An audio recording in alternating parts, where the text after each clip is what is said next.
Welcome back, attractive and well-educated watchers, to a brand new episode of the Grand Crusade. Last time we left off, Malmbjorn had eaten a piece of a horrifying space monster, and it was slowly starting to turn him into a horrifying space monster, and now they have to find that horrifying space monster to see if hypothetically she'll turn him back, or something like that. So, everybody feel free to introduce yourselves. I exist. I am Matei of Argamon. I am Malmbjorn Knolfsson, and I am currently suffering the actions of my consequences. Yes, this is an appropriate way to refer to that. Not the consequences of his actions, the actions of his consequences. Yeah. His consequences do have their own actions, it's true. Yeah. And Boyo exists, as he said. I do. So, we're gonna do what is for us a fairly quick block text, and then get on to it. It has been a week pinwheeling and zigzagging through the local systems. Only half a day by Pierre Hourglass craft, but of course nothing is ever that simple.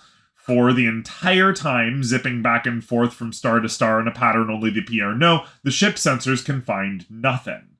You do, however, get a horrific view of the hideous black sheet of malevolence that slowly feeds off of the tiny red dwarf star at the heart of the system where you originally met the Pelb. It still feeds, its black tendrils reaching out into the void to ensnare the planet that orbits the body. Already the last planet is in sight of the thing, a great black tendril of evil reaching out to pluck the sphere from its place and, so it would seem, pull it into the depths of the star itself. Even so, after numerous times dipping in and out of the system so as to get better pictures of the beast and its place around the celestial body it seems to be feeding off of, Don Kalanum's best spotter notices something on the way out. Orbiting around the final planet, it looks like a half-open nutshell. Like a half-open pistachio about 200 feet long, orbiting around the planet and maintaining its open face toward the end of the planet itself. The sensors, you're told, do not pick up the craft, but, entering orbit and coming near to it, you cannot deny your own eyes. It would seem as though the craft is absorbing all scanning beams and sensor sweeps, making it appear as though it worked there in the first place, the Don tells you. If we are to find out what it is, we simply must board it, and it would appear as though we cannot afford to send many. Perhaps you should go as an away team. Our shuttles can hold 3 of you, and a Hubbard in the cargo bay if you like. From there you can descend to the planet if you so desire, and extraction, if you require it, will only be seconds away. Everybody feel free to get ready. Well, sounds like a plan. Sorry, Go figure out what's up with that ship then. We're trying to stabilize our shit here because we can't help but chuckling at ourselves. So yeah, the Pierre can give you a Pierre cargo shuttle, real quick. Oh. Wow. That was a noise. Oh, well, somebody knocked over the gate. We better. I actually have. Can we try hailing the ship? A boarding action might seem like, might seem like a, what's the word? Hostile. Yeah, hostile action. Hostile action. All hails have gone unresponded to. Okay. It just looks like a 200-foot long pistachio floating through space. And we're sure it's a ship, not just some leftovers, or both. I mean, it's a giant fucking pistachio, so one way or the other, it's something of note. Right? Yeah. I mean, it's either a lot of food or a ship, or both. A living ship. I mean, you've already done it before. You could always take a bite out of it and let us know. It's not like it'd kill you any slower. I mean, what else have I got to lose? Does it taste pistachio or very nutty? Yeah. What's great is that pistachios are from Iran, and they have had absolutely gotten to Europe by like the Roman Empire. So y'all know what pistachios are. Like you probably had them. Yeah, everybody at the party knows what pistachios are. Like, well, I'm out of no ideas. hails are being answered. Then Yeah, we I'm should out of probably just prepare the board all right. and then go from there. Are you? Ideally, we'll have some suits that can, protect us from biological hazards. It would be nice if we could have some of those. Well, if we don't really understand a vacuum, would we really understand the need for an environmental suit? No, probably not. We think we actually mentioned this a session or two ago. Y'all understand at this point that outside that door lies literally nothing. Okay. Boyo, of course, would be the one that would actually understand the idea of, like, the concept of the vacuum, because he would have been able to put it together that as you go higher and higher in elevation, the air gets thinner, and eventually there must be a point where it is so thin that there is no air at all. Well, I'm not just talking about a spacesuit, but just germ theory and all that stuff, like other than protection from a vacuum. But no, germ theory is so far beyond even Boyo's understanding for now. Like, yeah, so that's what I meant by environmental. It's not entirely like I'm thinking, biohazard, like we would be, get it all quarantined. I'm thinking more like I've seen what happens when somebody, Malmbjorn, ingest some of that green stuff, and this is a plant-shaped item we're going to be getting onto. Well, I think you're misinformed. It wasn't green stuff. It was a green leg. Okay? Thank you very much. At this point, it may as well just be green stuff for all I... It was tough, and it was green. I mean... Alright, well... I feel like I want to take some precautions about getting any more plant-based looking items inside of myself. Yeah, screw vegetables. Yeah, I think I'll stick with meat from now on. I currently have no ideas at the moment. Down all the way, you're done. I think we just gotta wait for the puppy dog to relax, and then we'll see if the... She keeps barking intermittently. That's annoying. Stop barking, Moon Girl! Oh, I think we should cut that. you might want to cut this section out. We are going to cut that. It's so fucking obnoxious that she keeps doing this. Mark down the time on the recording. It's right at the very beginning. We'll get it. It's fine. Okay. Sorry. I don't have any other ideas currently, so I think we should just board then. All right. Arm yourselves up. Take note of all of your character sheets. Your trip over... I'm not sure I have my... Hold on, I gotta try and dig through Discord notes to try and find my... I forgot about getting the character sheet. So I gotta dig through Discord notes to try and find it again. I'm pretty sure I've got the link in our DMs. I'm assuming it's gonna be... Sorry to interrupt. Up there. Or just get a new link. That works. Yeah, new link will work. Alright. So... I'm assuming... Oh my god, yes? Sorry, I'm assuming we're all fully healed from the last session. You are. Okay. Are we good? Yes, I'm fine. Okay, alright. So... Your trip to the shell craft that orbits the planet takes about an hour through some unfortunate and weird, traversing of the void itself. It would seem as though moving simply towards something doesn't quite work the way you think it is in space. So, it takes quite a while to actually get there, despite the fact that you placed yourself in orbit very close to it. When you get to the shellcraft, the shuttle, small as the shellcraft is itself, the shuttle still fits inside of the pistachio shell opening, which itself slinks itself back like some kind of fleshy membrane to accept the shuttle into the ship. Weird. As you enter the floor and leave the ship, the floors make a sound like wood being stepped on. In front of you, you see not one, but two tall, four-armed, plant-looking green ladies.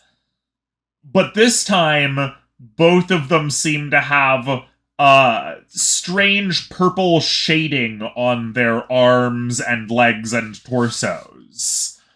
One of them holds what is unmistakably some sort of pistol-looking thing, and the other holds a long, straight, narrow, non-branched sword that's about twice as long as the sword that they had before. And you hear... Oh, lovely. And you hear from one of them, who does not move her mouth, but you can see weird, like, spiracles on her shoulders open and close as the sound comes out. It is unusual for animals to come back after having already been indexed. Why are you here? He broke up. Did you say indexed? Indexed, yes. Okay. That's what she said, yeah. What do they mean by indexed, Boyle? I don't know what that means. I'm speaking to you, not asking you to carry on a conversation. I have very little patience for talking to animals, so you will tell me why you are here quickly, or I will eject you from my ship forcibly. Who are you calling animals? You are animals. Clever apes, I won't deny, but animals all the same. Except for the one behind you. That's a mushroom. You have a Hubbard with you. Yeah. Oh, this animal, pointing to Malmbjorn, decided to take a bite Do out of something a part of one of you that we chopped off. We got into a fight with you while we were being indexed, and you left some parts behind. One of your people attacked our own. I came onto the ship to gather the space snakes that you had in your hold and index whatever I found. Attacking requires something regarding equality. You are not equal to me. You are an animal. I am a person. So you are here... Yeah, well, we still chopped parts of you off and you ran. What... You mean... Oh, goodness. Right. You silly animals aren't meant to have pieces of you chopped off, are you? And now you've tried to consume me, and it's probably going to kill you, isn't it? That's what you get for doing that, isn't it? You should have just let me do what I needed to do. You came on board and started hitting us, so... Well, if that isn't just a sign that you're a filthy animal, people don't eat people after all.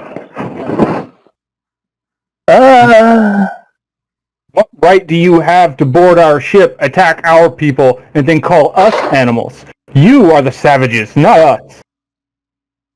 The two flashlight briefly, and then both of them go, they think they're people! I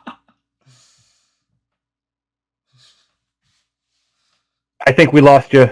Oh, sorry. We burst out. They burst out into laughter as they strobe lights for a little bit, and then one turns to the other and goes, "They think they're people." I grow weary of this mockery. Please, you think you can bring little dust throwers onto my ship? We're both armored now, and we're we have proper weapons.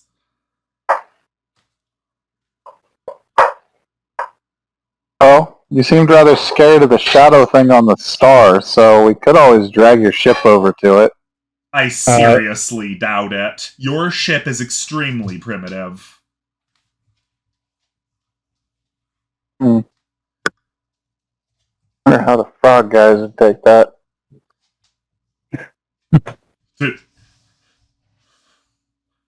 I don't know how to proceed from here without just. I mean, they obviously whooped our ass. One of them whooped our ass last time, so I don't think starting a fight right now would be smart. Oh, Malmbjorn, roll an IQ real quick. Un momento. 3Ds. So you know for a fact that you cannot win against these people on their own ship. In fact, you're almost certain that the two of them that you're looking at right now are not the only two in your presence. Yeah, I wouldn't think an entire ship full would only be crewed by two, but yeah. No, there is Malmbjorn, at least one more of them. You just can't tell where. Right. Well, before one of us loses our temper and does something we may regret, we did not come here to start a fight. We came here to negotiate. Why would I negotiate with an animal? What do you have that I can't merely take? Do you have... I lost it.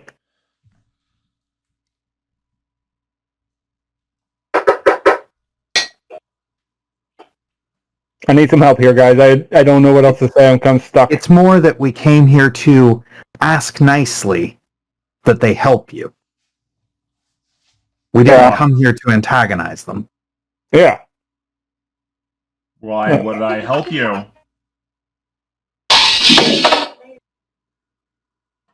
Oh, aren't you trying to catalog things, or are you done with your, what do you call it, indexing? Well, this one has already provided more than enough genetic material for me to properly research on. Recall, he did splatter his internal liquids all over my sensory organ. Yeah, that was pretty funny.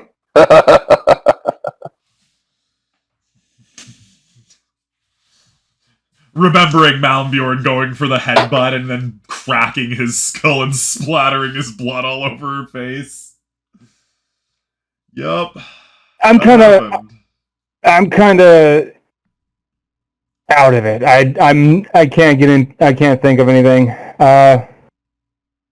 Well, you have offered the space snakes to somebody else, but mayhaps you could come to an agreement and get some of them and share with him, and we can supplement our trade with that guy with the warehouses back on our planet.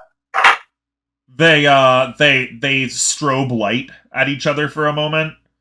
Well, they strobe light. You don't know if it's at each other or anything, because they don't turn to look at each other or anything like that. They just strobe various different colors and different assortments of brightness for a moment, and then they say, "You don't understand. If we wanted to take them, we could right now. We have more important things to do than this. If you're looking for some sort of cure to your condition, I'm afraid you've done exactly what... I'm afraid my biology has done exactly what it's supposed to. If you're killing yourself because you tried to eat a person, that's not really my concern. But down below on the planet, there are ruins of an older version of our kind. Perhaps the cure you're looking for is there."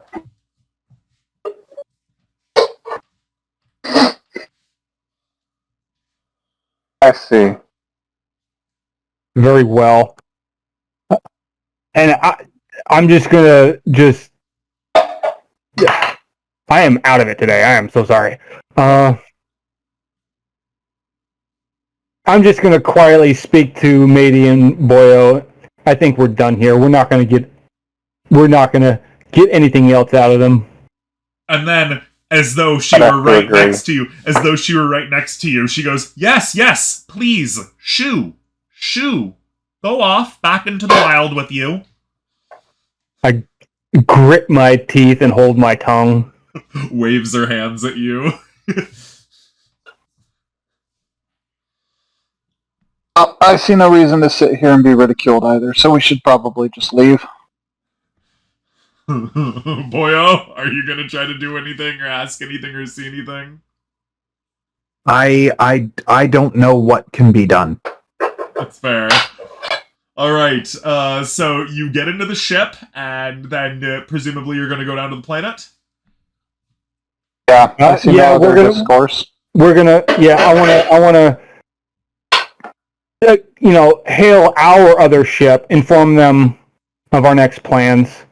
Are we gonna head to the main ship or head down on the tiny ship we're on right now?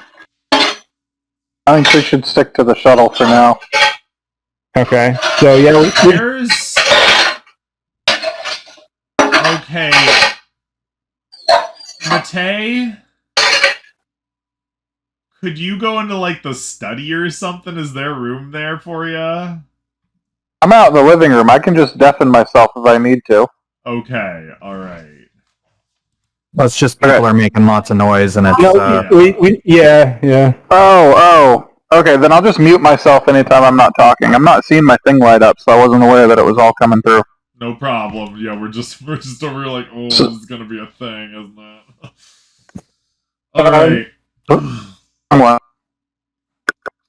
So, the planet down below seems almost to be a blasted sort of wasteland, with much of what must have once been the wilderness seemingly rendered down to a green biological sludge that covers every surface for the entire planet over, alongside covering the small but present pools of water, possibly salt. It's dark. The planet is so far away from the sun that it's at the far end of its Goldilocks zone, and as you look up at the small star in the sky, shining its admittedly white light down, you see a great tendril extending over the daylight. You know that this planet maybe has weeks, possibly even days, before it is grabbed by the tentacle of darkness. So whatever you have to do, you need to get it done in this trip. On the main structure of the primary continent of the planet is an especially large complex of buildings, a spire of which stands above all of them that leads you to it almost intuitively. Within, Boyo hears something on the radio, and something he says, which none of you can understand, and not Boyo, Malmbjorn, and Malmbjorn himself is not aware of, ends up coming out of his mouth, and you are allowed to pass. The ship thereafter guides itself into the large spire, and you enter into a chamber at the base that seems eerily well put together, and yet entirely different from what you're used to. The walls themselves seem to be made out of some sort of flesh, and the floors appear to be made out of wood, though the walls are hard to touch. We've just punched you into a new map, hopefully mostly obscured. Bottom center, you will find the place where you can come in a hallway. Yep. My screen is black, so let me refresh. Zoom out, probably also.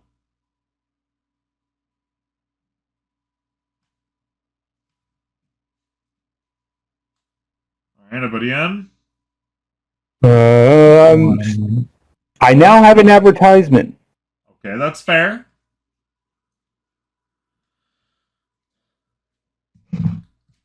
I see. Oh, I see just a little hallway. I had to scroll that's way the down. hallway. Yeah, you gotta scroll all the way down, and it's the middle section. Alright, cool. Feel free to put your tokens on in. Oh, right, how do we do that? Go to your journal and drag your guy. There we go. There we go. Boyo's already ahead, like a champ. Oh! Lauren's on it.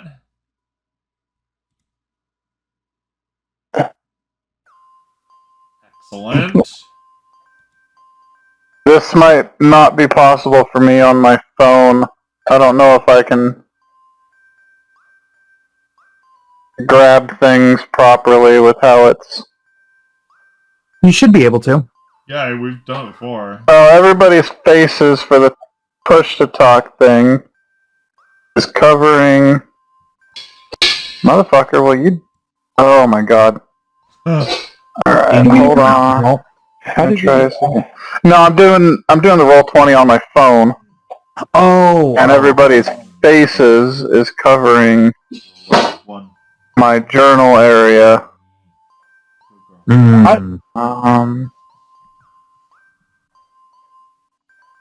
How do I change my icon? Like, the image of my icon.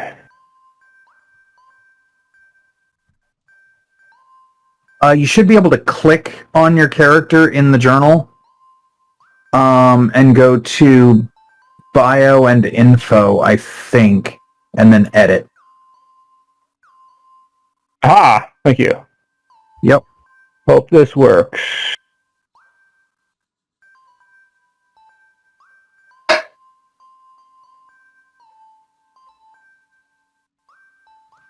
Hmm. I don't know if that worked. Is it all working out? What's going on?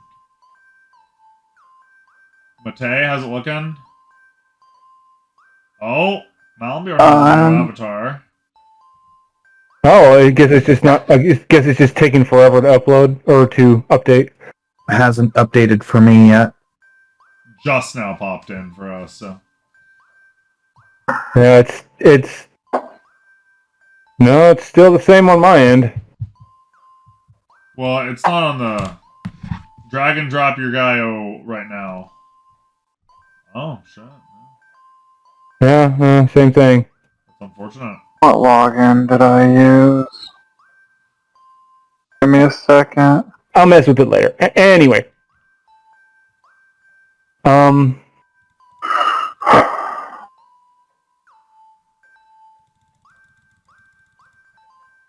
Just zooming in super hard so people can see the purple strobing of Malmbjorn and the insanity that is Boyo. Yup. Absolutely insane, bruh.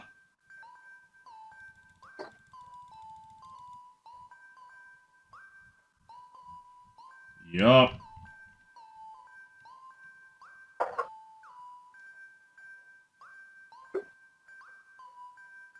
Let me log in.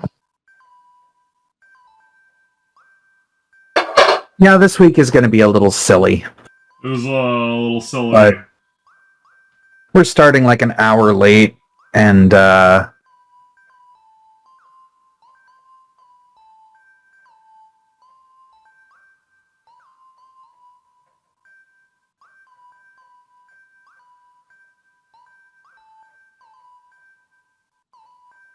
Come on, advertisement, go away. There we go. Oh, there he is! You can remove the old one. I don't know how to.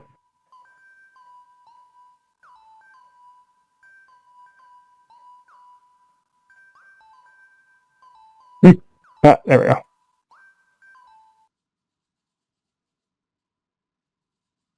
Alright. Matei, what do we got? Okay, Matei's in. A lot of edits in this one, huh? Guess so. Fucking Boyo over here is literally spinning around. Alright! Alright. So, please slowly move yourselves forward as you enter into this area. This unidentified building will slowly reveal. During the flight down, I would have been fuming and just ranting. The insufferable wenches! I've never been so insulted in my life. And I'm just gonna be just ranting all the way down until we get to the surface. Nice. Malmbjorn very angry at the disrespect he's been given. Feel free to move forward or move up or wherever. We are in functionally free exploration mode until you reach something. Gotcha. Well, These guys here are long wilted to death. They might have been statuary type things or something, but they're dried out like the sword that you got a few days back. Dried out mechs. Yeah, all shriveled up and everything. Yeah. Wooden mechs. Planty.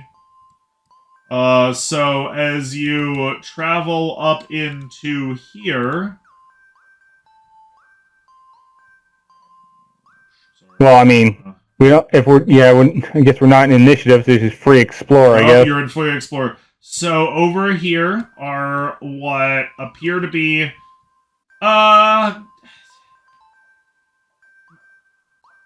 everybody roll an intelligence. Oh.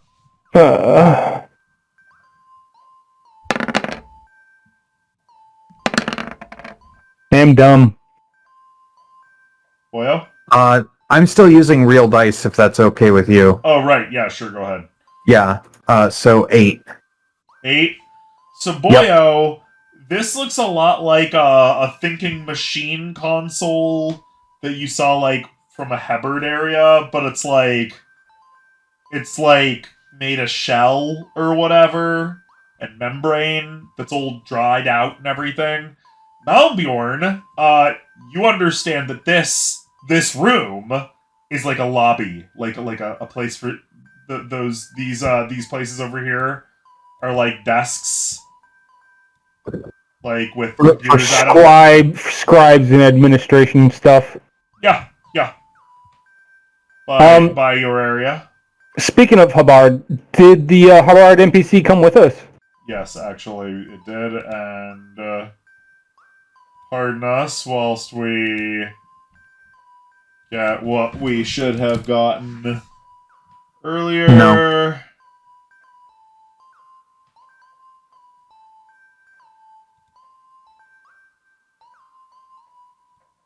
Well, while that's happening, I'm gonna There you go. I'm gonna talk to the Hubbard, ask if it what do you make of all this, considering they were creatures of that you feared in the past? I couldn't even begin to say without further investigation. All of this, however, seems to match up with the sword and the leg that we brought back. The Pelb are truly mighty, but I had no idea. I could not have known that they had an entire society.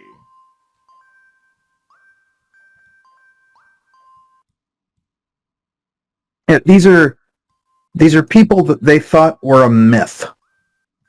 Yeah. And yet, presumably, we're not even that far away from that Hebard planet or Hebard system, I guess. Just a day away by Beskor travel. So it's interesting that they wouldn't have ever come across them. Indeed. Though all of their technology seems completely incapable of being detected by any of our known sensor technology, so maybe that's how they kept from being detected. Possible. Do your sensors detect or search for machines of some kind, or life? Because these look more like plants and trees. All sensors work by sending out some form of signal which bounces off and comes back. Which means that the Pelb ships absorb all signals that come off that hit them, and so nothing ever comes back. Stand over here like weirdos. So as far as we know, that must be why all of the lasers wouldn't work against them. They appear to absorb energy. So, by the way, anybody is entitled to try to use these computers if you want. Well, you said they were all dried out. they are dried out, less dried out than other things. You don't know what'll happen if you touch and poke them. You've never seen a Pelb computer. I'm gonna go and take. Oh. Sorry. Oh yeah, Malmbjorn doesn't have any interest in that sort of thing. Okay. Boyle, I'm gonna take one of those broken arrows off of our Hebbard friend down there and use it to poke one of the computer consoles. Just roll an IQ for this one.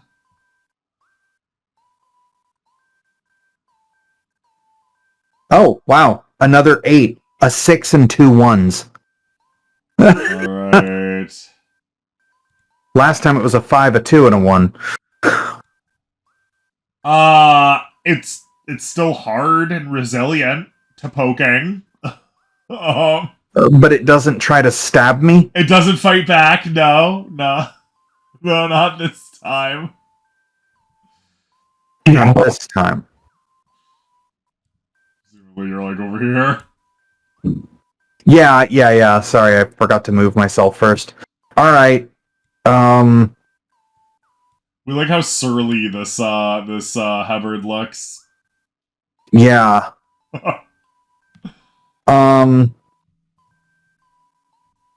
Okay. I'll get a little closer and poke it with something shorter. Roll. I don't trust it. Just give us a roll. Just give us a roll. A roll. Just a Okay. roll. Just any old roll will do. 12. You find some softer portions of the computer, kind of depress your fingers into them a little bit, and they're kind of fleshy and maybe a little warm to the touch. Not really at all pleasant. Hypothetically, you have the feeling that this must be the control thingy, but you don't, for the life of you, understand how to actually make it respond to you. It's still warm. It's still warm, so it might be alive or something. Yeah, I don't like this. Malmbjorn, are you actually wandering off into that room? No, I'm not really wandering. More like just peeking around the corner while I'm waiting for the others. Okay, that's what we mean. Are you actually like looking into this room? Yeah. All right. Inside of this room, you find a bunch of shriveled up looking plant and fungus, like piles and shapes, squares, yada yada. Oh, more Hebbards? No, more like Funguses. shriveled up machinery and Pelbs style. Yeah. Well, you said something about funguses, so you know. Sure. Well, they got shells. Hebbards. They got fleshy walls. They got plant computers. You know. You're a fleshy wall. Oh, jeez, that's scary. All right. So- Do we know the name of the Hubbard that came with us? Or did anybody ask? The Hebbard, they don't really have names until they become fertile. Ah. All right. Yeah. Well, I'm gonna take a look over here, same as he did, sorta. All right. And 2 seconds. We're gonna drop. And here you find a bunch of honestly, they just look like a bunch of fucking screens, like screens all over the walls, lining the walls. You've seen things like this in like viewing chambers and spaceships. You know? Like maybe once upon a time all these screens were actually looking at something, monitoring everything all at once. You don't know though, hard to say. Alright, we don't know what we're going to be up against, so I suggest we don't split up too much just yet, considering how strong the pleb are. Pelb. Yep, Pelb. So it looks like the rooms branch off. I don't care which direction we go. Well, I'll follow Seeing as you. we're kind of aimless at the moment. Unless you guys have a suggestion. Granted, Matei is the scout with actual stealth knowledge. Right, that's why I'm asking. I was gonna say I can sneak ahead now. Go for it. If you guys didn't notice anything in there, I can sneak ahead a little bit and look my head around. Gosh. Yeah. A bad time to be unmuted. Matei, Alright, I'm gonna sneak ahead a bit. Yeah, direct yourself wherever you're gonna go while they're waiting in the lobby real quick.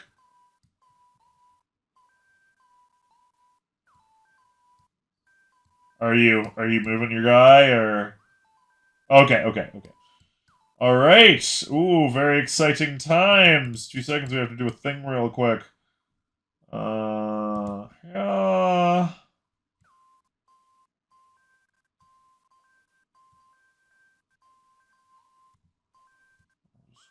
Go with some of these.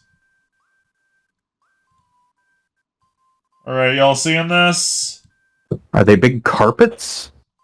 Or pools. They're pools. Oh. That's what I kind of figured. It kind of looked like more of a large tank of some kind. For a second, we were thinking somebody was going to think they were like cooling pools for a nuclear reactor or something. They're not, by the way, but they you could absolutely be forgiven for mistaking them as such. Alright, we got it now? So, as you enter into the giant chamber, you notice 2 very, very large pools. Remember, each one of these squares is a yard. Very large pools, around the rim of which seem to be colossal fucking pill bugs with jutting mouth parts, not unlike the little mouth inside of the mouth of the alien from the franchise of the same name. With little lamprey teeth at the end and everything. Not a little face, though, They're crawling all over the place, some of them literally chewing on each other. They look like pill bugs. Roll a stealth check, please.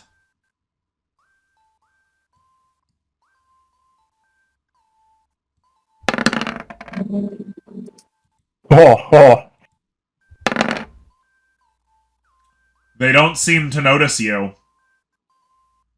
There appear to be thousands of them, in the room, in the waters, etc. You said they were giant. How big exactly are we talking? Like 1.5 feet long. Like a pill bug, 1.5 feet long with a jutting mouth part. Well, in real life, pill bugs, I don't know, are pill bugs omnivorous, or are they, I don't know what they eat, actually. But very small things. Otherwise, I don't know. Either way, I don't like that. I don't like bugs. What do you see, Matei? Matei? This is Malmbjorn speaking to Matei. What do you see? He's all coming back. He's like, nope. He's noping out of there. Oh, I have to switch between tabs to do this stuff, so... Okay. What I did is, after sneaking up and seeing what I saw in the pools, I came back and I'm gonna tell them, I saw a whole 1.5 tons of these very large-sized bugs inside of some pools up ahead. Size large. Yeah, very large. Yeah, bug size, very large. So I'm not exactly sure what to think. They didn't appear to notice me, so there is that. I really don't know what to do here, guys. There's a lot of them, and no easily perceivable way out. There are other ways. How much is a lot we talking about? We talking about... I didn't bother to count. That many? That's how many is a lot. That really means something for a scout like Matei, who would know how to count huge numbers of people. That is worrying. We should probably give them a wide berth and see if we can either get around them or explore the surrounding rooms. Did you see any alternate routes? Well, there's the 2 routes to your side there. Right. But I mean, beside those. I'm not exactly, based on the map, I'm not sure. Is that spot directly up above a way through, or is that the end of the map up there? There's a door up there. Okay, so there was a door on the other side of the There are room. doors actually all over the place surrounding those pools, but it would put us in plain view of the pool, so I'm not sure. all the doors that you see around are closed. You actually had to open up the door to get in there. Oh, okay. Yeah. So I'm not That's exactly what- sure if that's the best way to go, or if we should find a different door in another direction. How wide was the room? Well, we can. Larger than the two storage rooms next to the room that we're in right now. Okay, so the storage room to the left, I went in there, and I know there's a door, I'm just going to say to the right. Yeah, as well as the other room has another door on that side as well. And there's a door straight across. So there might be a way around. I feel like trying to find a way around would be a good idea. Hubbard, do you know or have any idea what we should be looking for? What, like, this medicine or technology you have, what would be a good thing to be looking for? Because I do not exactly know.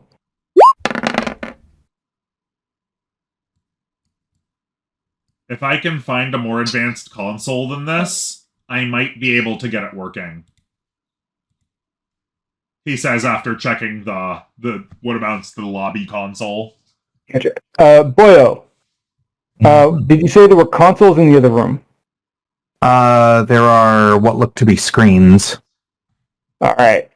We should probably head in that direction, see if the Hubbard can do anything with them, and then just continue west. That's what I suggest. Anyway. He sounds like a decent plan to me. The fucking, we love this. That Hubbard can technically fit through this doorway, but he has to squeeze. He is the doorway. Just Play-Doh through. So there's another door over here if you want to go through it. But that's the one I was talking about. That's straight across.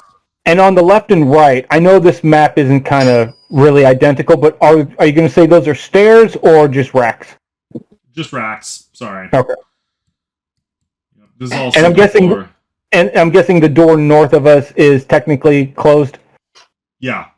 Okay. All the peripheral doors are closed. Matei, you looking through? Yeah, I think we should pop this door and see what's on the other side of it.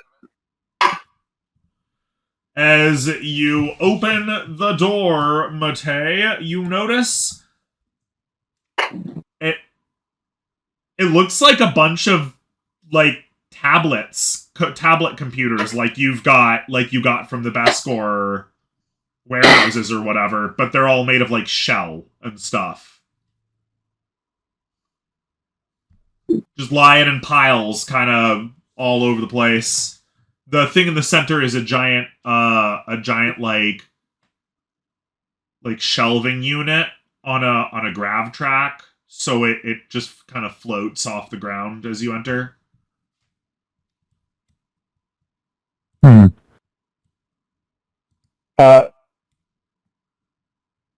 I want to also kind of address the entire party, including the Hubbard. If anything looks like it would be useful against the Hubbard, definitely. I would have the Pelb. Pelb. Gosh, yeah, against the Pelb, I would be particularly interested in. I'm not going to say aloud, but I am holding very big grudge right now against that insult. So even if something your people can make a weapon out of, or I don't know if we know the word for reverse engineer yet, but something useful to use against the Pelb. The idea of reverse engineering is over 1,000 years old at this point. Okay. For even you guys, yeah. So as you enter, yeah, there's just stacks and stacks of what look to be tablets. Malmbjorn, roll a perception. Oh, okie dokie. That's just 3d6. Okay. Don't be blind. Malmbjorn, you're in a research library. You know, because you can read the sign on the wall. No, nobody else can read the sign on the wall. What?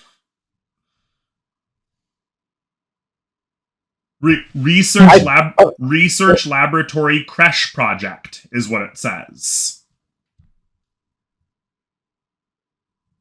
I'm trying to find out how to convey the information. I think this might be a laboratory of some kind. Laboratory or library?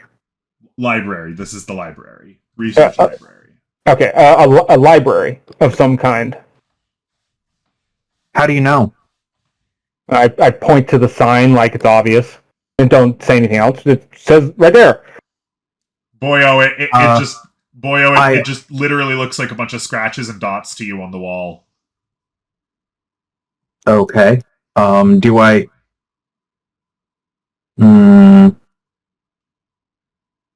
Okay. You might want to roll an intelligence here, Boyo. That's what I was going to ask if I could do.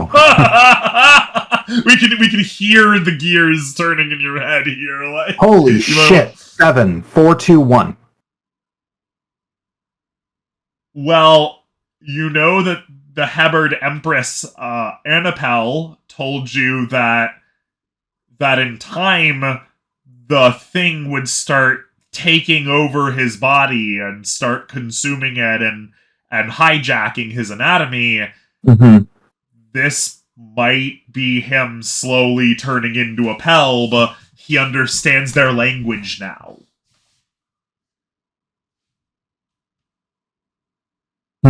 That's bad.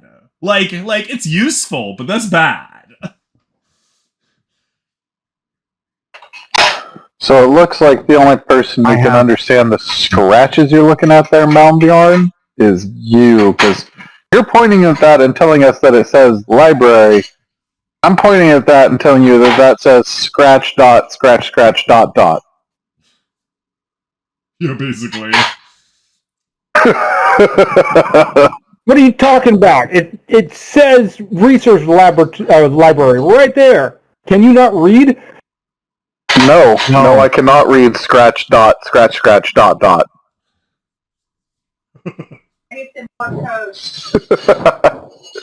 So it looks like there might be something going on with you.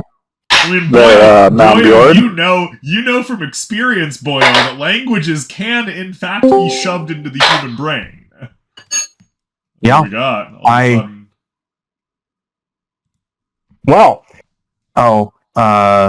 We have a random Irishman looking in on it. Yeah, a random Irishman. Yep. So I'll go ahead and tell him what I think or what my worry is. Your brain's getting taken over, Malmbjorn. Mm-hmm. Yeah. I remain silent. I'm gonna, just silently, ponder. Seethe at the... Not seethe, but yeah, kind of, just ponder. Yeah. On the plus side, you can hypothetically read some of these tablets. Yeah. I mean, that was exactly what I planned on doing next.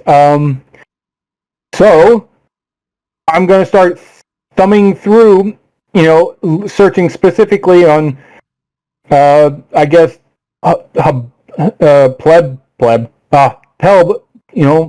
biology and anything that could, either reverse or, cure me of what I have or something to fight against them, or both. Ideally both, but cure all first. Right.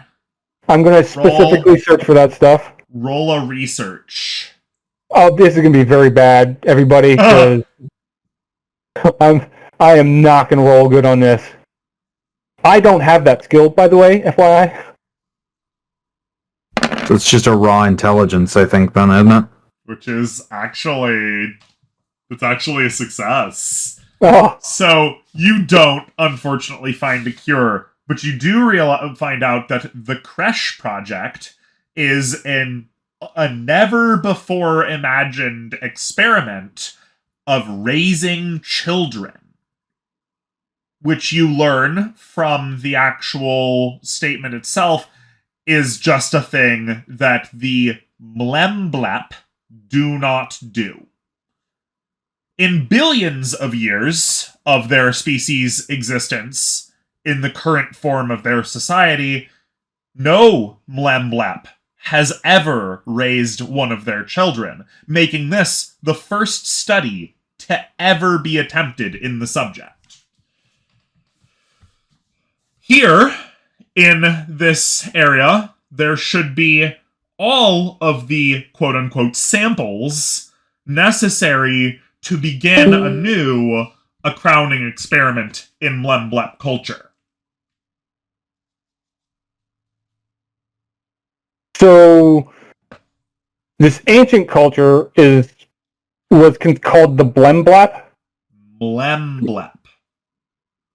Mlemblep. Mlemblap. Okay, that's a Mlemblep. mouthful. So Which is... I'm just gonna read this aloud, to the others, just so they can understand what I'm reading, even if I can't understand it myself. So I'm just basically reading it aloud to everybody here. Does this make any sense to you? Well, I don't know if I need to roll an intelligence for this, but I do know It's pretty obvious. that it's, so you know those green things? The thing that you're turning into? Yes. It's what their name is backwards. The Hebbard says, that's impossible. The Mlemblep are the creators, the awakeners. And who are these awakeners? They who made our species sapient, who brought us from the mud. The creators. We've talked a few times about them in the past. Maybe your creators, but not ours. Yeah, that's what he was talking about. Okay. Yeah. They actually refer to their creators as the creators, or the awakeners. Gotcha. Yeah. Well, if that's the case, it seems like they also created the Pelb. Huh. So there must be some link between your two people. I was gonna say I don't know if you recognize what I said, but Pelb is just blep backwards, and their full name was Pelbmelm, which is Mlemblep backwards. Yep. Oh my god! Yep. Wow! Yep. Total wordplay option here. Oh my god! Yep. I mean, sorry, man. We thought you would catch on faster than that. Sorry, Melbjorn. I mean, well, okay. I caught it only after he told me the first time, but I didn't know what to do with it. So yeah. So after over an hour of reading through all these slates, you find out that one of the experiments for this laboratory was the parental experiment, the Creche Project. And there are, if the records are to be believed, approximately 27,000 juvenile Mlemblep here in a hibernative state. In the chamber to the south. Or beyond, or connected to the chamber to the south. We may have some more problems if we're not careful. I'm going to just convey this information to them. But there may be a lot more of the Pelb in this facility, in this building somewhere. At least a lot more of the Mlemblep. Or at least their ancient cousins. If that's all I can find, and I've already conveyed the information, you said that they were unsuccessful in some sort of parenting experiment? No, this is the parenthood experiment. No Mlemblep has ever raised their own child before. It's never been done. Parenthood is a foreign concept to them. They've noticed it in many other species that have been indexed, but no Mlemblep has ever raised a child. If anything, it appears as though they're like the cuckoo bird, wherein they have another animal raise their children for them, and then just fuck the fuck right off. Oh, shit. Yeah. Out of character, I don't know what to do next other than continue exploring. As long as you're telling everybody what you're finding, everybody else has the same knowledge as you. Yeah, that's what I've been doing. So if all these Mlemblps are Mlemblps, yeah, are all to the south, we should be very wary and avoid that area as well if we can. Hopefully, there's nothing in that area that we don't need. They're children, and they're in hibernation. Yeah, but we don't want to risk awakening them, because even a child can kill, and several thousand alien children. Yeah. So you just... Well, I'm not saying... No, alright, no, that's fine. Yeah, keep going. That is my train of thought. I said we should avoid it if we can, or if we have, no need to go down there, but... Who here has the best morals? Boyo. More like I wouldn't kill a child, so Boyo. That's what you mean. Yes. You realize all too suddenly that if you leave those children here, they will all be killed by the incoming shadow tentacle.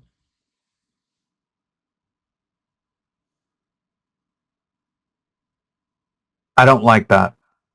You're a father. We're over here thinking like, okay, wait, yeah. Who's the most moralistic here? Boyo's a father of three. I have children. Boyo! I'm not going to do that. Boyo has children. Boyo. I don't, because so in the grandest of theories, these even the Pelb aren't really an enemy. Not an enemy.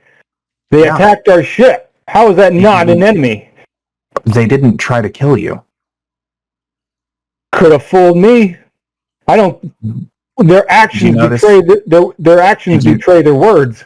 Did you notice that you were the only one who was injured in that entire fight? Yeah.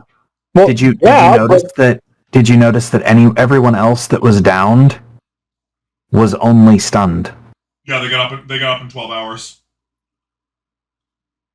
You were the only one truly injured, and only because you did something... I'm going to say this as nicely as possible, but it was stupid. If someone is going to attack me and my men, I will not hesitate to retaliate.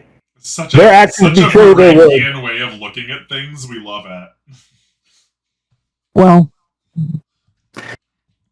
be that as it may, they're not truly an enemy. And correct me if I'm wrong, but even if they were, you don't want their children to die.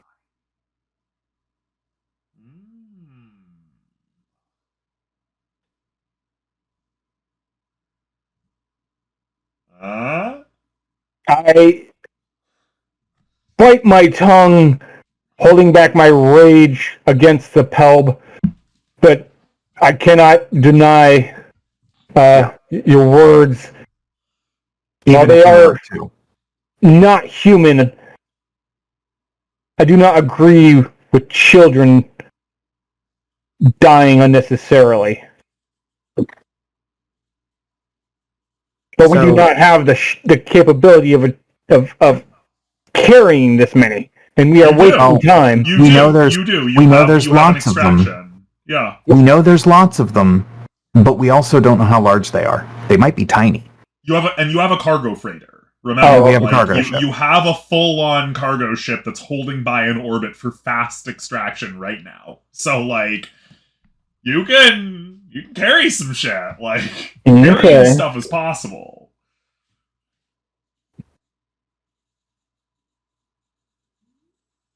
Matei, what My- say you? My theory... Oh, sorry, go ahead. This up to the smarter guys and let you all deal with it. I Matei's- don't particularly have. Matei's a family man. Are you sure you want to pull that thread? He does I'm just everything. gonna He does leave it everything for his as parents. Okay, out of character, I must have missed something somewhere, because I didn't know Matei or Boyle had children. So, Well, Boyo has 3 children in the Discord server that are outright listed, but Matei does everything for his parents. okay. I take care of my parents. The children right now are not, especially children that literally have nothing to do with me in any way, shape, or form. You're a peasant, that big though, of an Matei. issue. You're a peasant, though, Matei. Children are very important to your whole class. I mean, I'm also a soldier in an army right now, so no, True. they're not that important. Not important enough that I'd risk myself in the mission That's- currently. Well, the mission is... The The mission is to save your ass. Yeah, for my stupidity, so... Yeah. Right now, you're the child I have to take care of, apparently. So what you're saying is... if 7 you're- foot tall child. So what you're saying is if we're trusting the smart people, you should just be deferring to Boyo, is what you're saying? I mean, I've already pretty Because much. sure is fucking Melbjorn. yeah, I've reluctantly agreed with Boyo, so using my Okay, morals so- against me. So yeah, we don't have So- much time. We better think of something. My thoughts are that... Okay, actually, out of character, Yeah. correct me if I'm wrong, because this is my kind of working theory, is that they're actually the same group, like they're the same, not species, but you know what I mean. The Pelb Melm and the Mlemblep, given that they're just, reversals of the same name, I'm assuming that it's just a bastardization, so to speak, of their own name. Roll perception. And while you're doing that, Roll perception. Roll a perception. 10. 6 and 2 2s. You have limited experience with their technology, but most of the technology and stuff you see here bears striking resemblance to the little amount of stuff that you got to see on the ship above. So Okay. yeah, it's entirely possible So- that they might even be the same species. So my theory, my working theory, is that these children would be very valuable to them, to the ones in orbit. Not that I would really know what the word orbit means, but to the ones up there, they would be very valuable. wait a minute. So A my thought has thought- occurred. Sorry. Oh, my apologies. Sorry, I thought you were done. Continue. No. I'll wait after. I was just cooking slow. Sorry. Okay. I'm a crock pot today, not a frying pan. Yeah. Okay. Well, So I'm Malbjorn is gonna interrupt you then and say, wait a minute. If these children are important to them, and they're in orbit, but they're not coming down here. Do you think they tricked us into coming down here in order to figure out what was going on? No, I think they don't know they're here. It was very specific, but yeah, They didn't tell us where to go. true. Yeah. It could just Well, be luck. I don't believe in luck. However, your words are very. You bring up some good points. At the very least, Call it luck, call it avarice, whatever helps you sleep at night. but I have a theory that they would be very valuable to the Pelb in the sky, so to speak, the Pelb in the pistachio. Yeah. And they might be. Oh, What? sorry. The Pelp and the pistachio just got us. Oh, that's what you called it. Oh, man. So my theory is they might be willing to trade. That might be the thing they're willing to trade. I think you might be right. Or at least it is one thing, or it is a good idea, but I would recommend we continue searching to see what else this facility has. Oh, before it of gets course. too late. Do we have a way to contact the frog ship? Yeah. All right. Definitely, yeah, we'll definitely want to inform them. Yeah, so I want to let them know about this.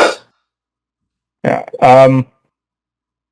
Maybe we can get them to start, loading up all the, I don't know, cryo tanks, whatever they are, while we continue searching. If you walk into the chamber, you'll notice that there's what appear to be some crates of some sort, and then piled into the corner are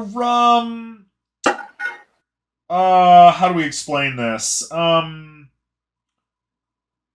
ever seen a freeze-dried fruit?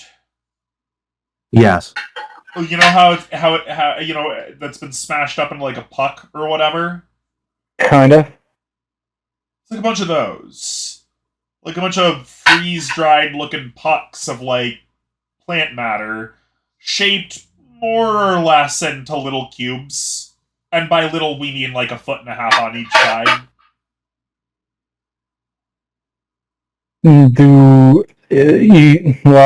Out of character, I don't know what that could be. As you, at the far end, at the very bottom of the room, you will also notice that there is something akin to a window. Okay. And if you look out into the window, which is over here, okay, down at the very bottom, you'll see that it opens up into a giant warehouse complex that's just full of these little blocks. All right. Wall to wall, floor to ceiling. Do any of you know what these could be? Looks like blocks of plant. I mean, everything is plant, but the note said that all of the children were in hibernation in the chambers to the south. And wait, I thought you said they were. Oh, And that's probably children then. Those are the children, yes. These these 1.5 foot wide dehydrated cubes of plant block, which are stone hard to the touch, by the way, are probably what they were talking about when they were talking about the children. are you sure these are still alive? Whatever they are? Well, they're completely dehydrated and they're hard as rocks, but this is the chamber that they said the children were in, and the one beyond it.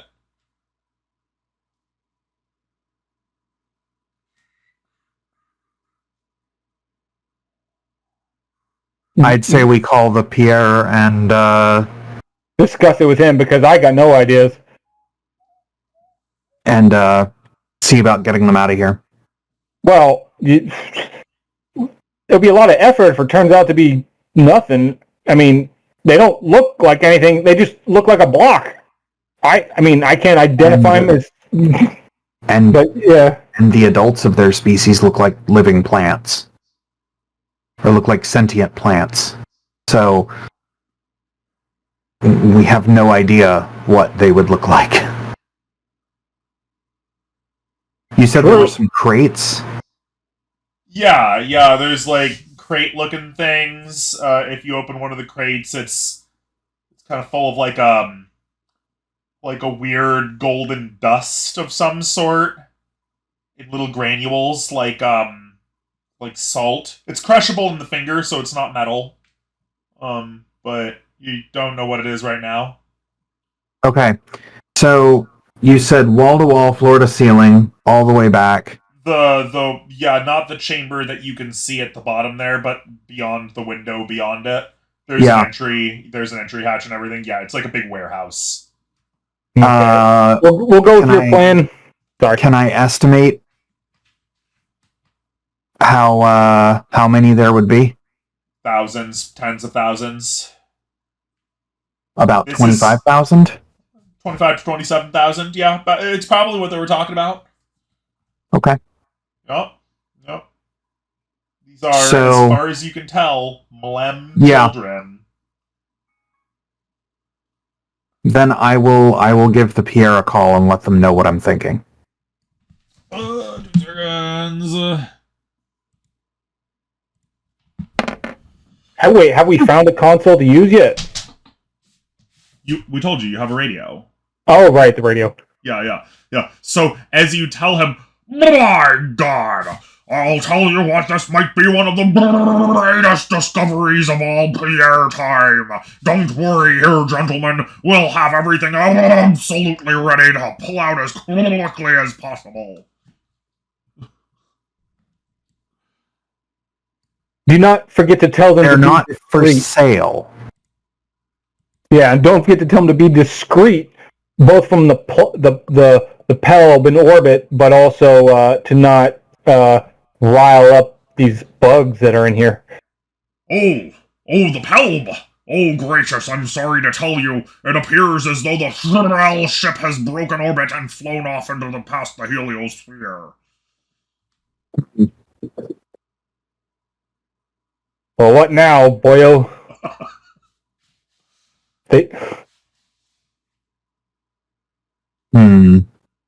Should we risk have them track where they're going and us continue on hoping there's another ship, or have them come down here to load up all the yeah. Oh, well, yeah. Yeah, the Pelbs. Yeah, they're gone. So they obviously either they don't care that they're here, or they don't know.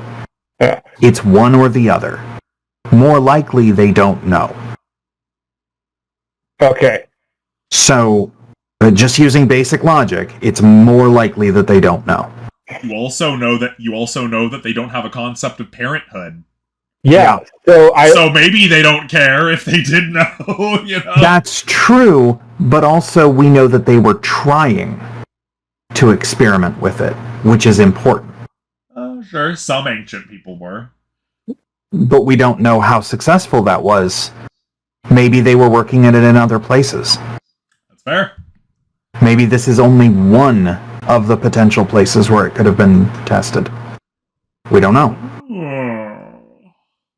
Righto.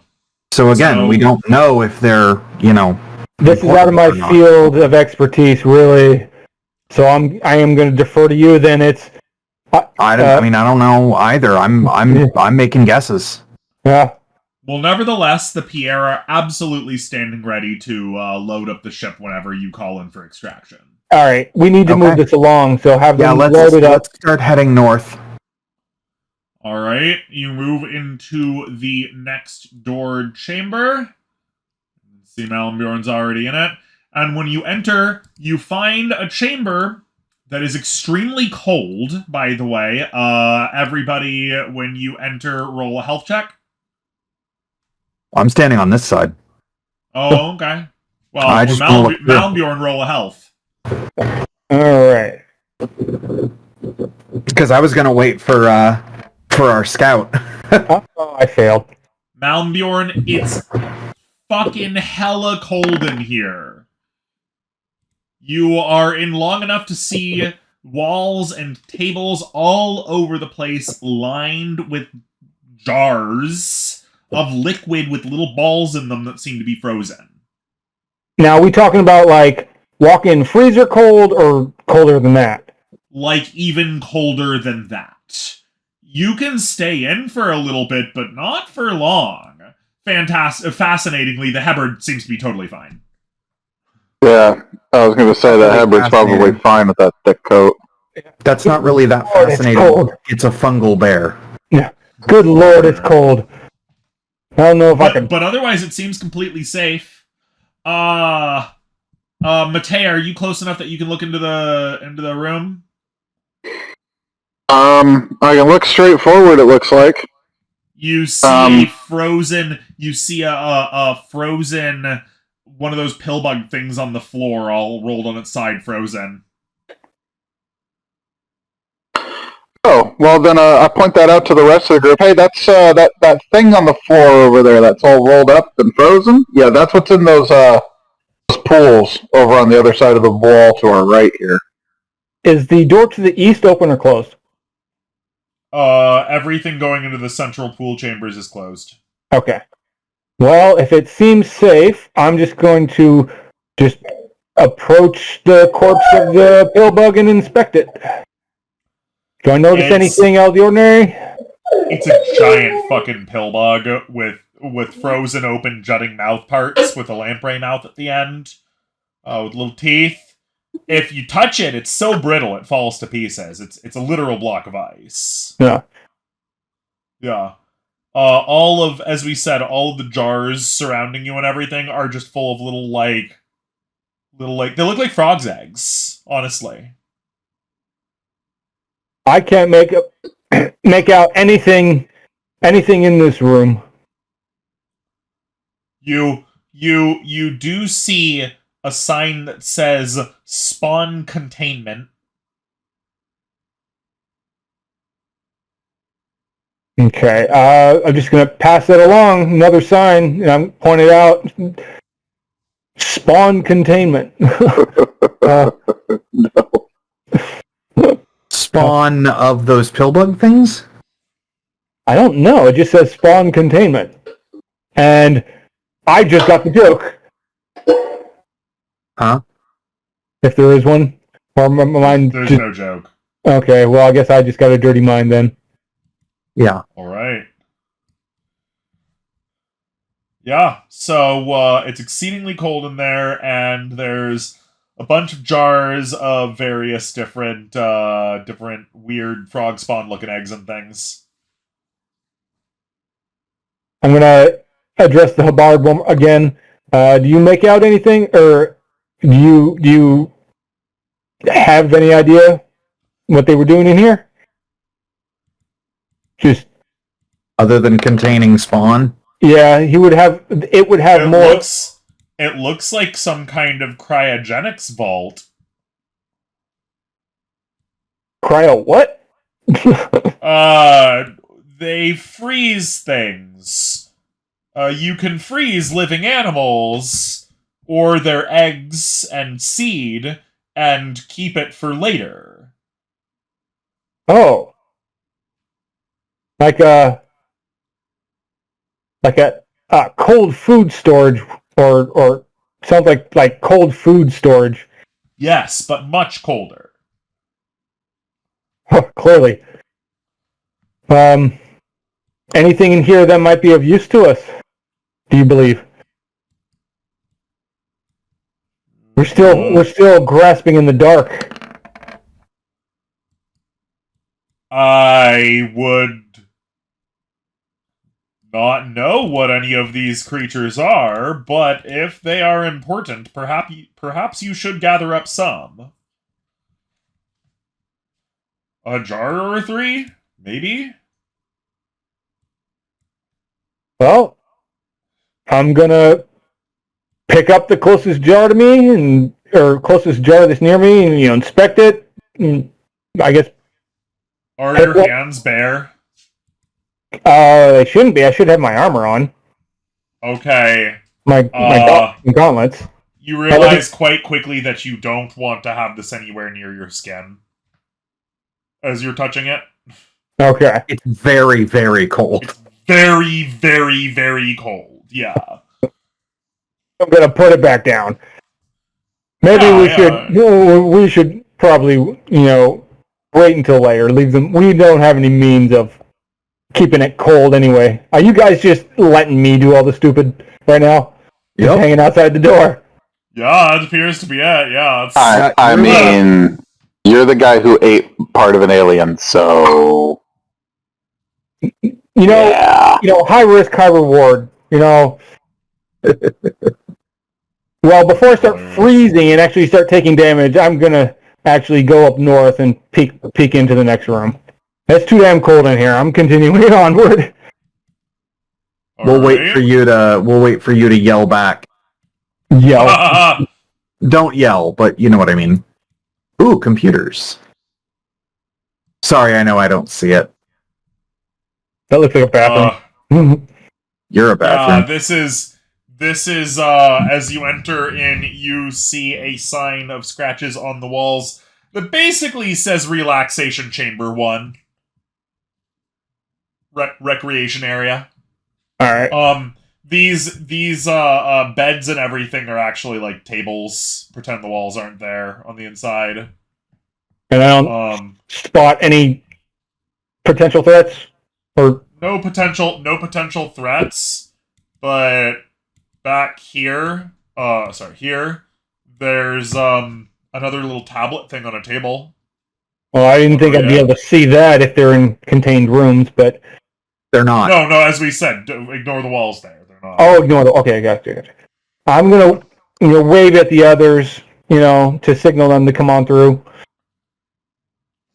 And all right. When you guys get up here, I'm just gonna say it looks like some sort of barracks or chambers, sleeping chambers. Recreation room. Yeah. I'm gonna scoot across. And I'm gonna head towards, if I don't see anything potentially dangerous, I guess I will, approach the tablet and inspect it as well.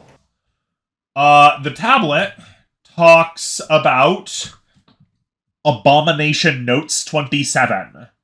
It would appear as though the Abomination has entirely consumed the third planet of the system, leaving this one as the last planet so far left undeconstructed. We worry that we might not be able to get the children out on time, though in actuality it is entirely unreasonable to some of our crew why we would bother with them in the first place. I myself find the struggle as well. That being said, we have... Sorry, we're having a hard time talking right now. That being said, we have given ourselves a mission, and all of us in the cultivar have decided that that mission might be worth dying to get the experimental data for. That being said, we have opted to put all of the children into a hibernative state until better circumstances can arise. The rest of the cultivar has already been contacted, but so far, nothing back. We worry that the abominations may have had something to do with that. This will be the last log. Alright, I'm reading that back to the others. And then after I finish, I'm going to talk to Boyle. It appears your theory was correct. They appear to be valuable, and whatever they were doing here was important. But that Star Eater is what drove them away before they could do anything about it. I suggest we make haste and finish here quickly. However, never mind. Yeah, make haste and finish here quickly. Agreed. One moment. That sounds like a good plan. If Stay that's Moon Girl. No, Stay Moon Girl. Everything okay out there? Stay, come on. intermission, folks. Do do do do do do do. Yeah, right.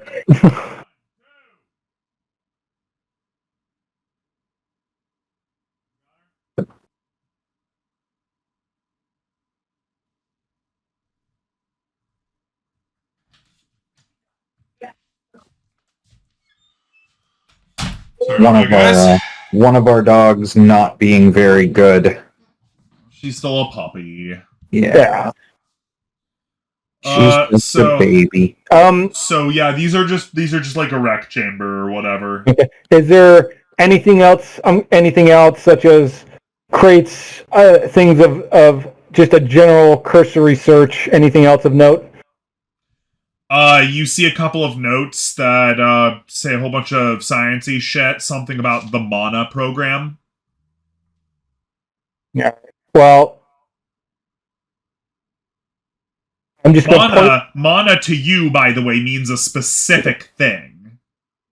What does it mean for me? Because Mana is what God fed the people of Israel during their 40-year trek through the desert. Gotcha. Yeah. And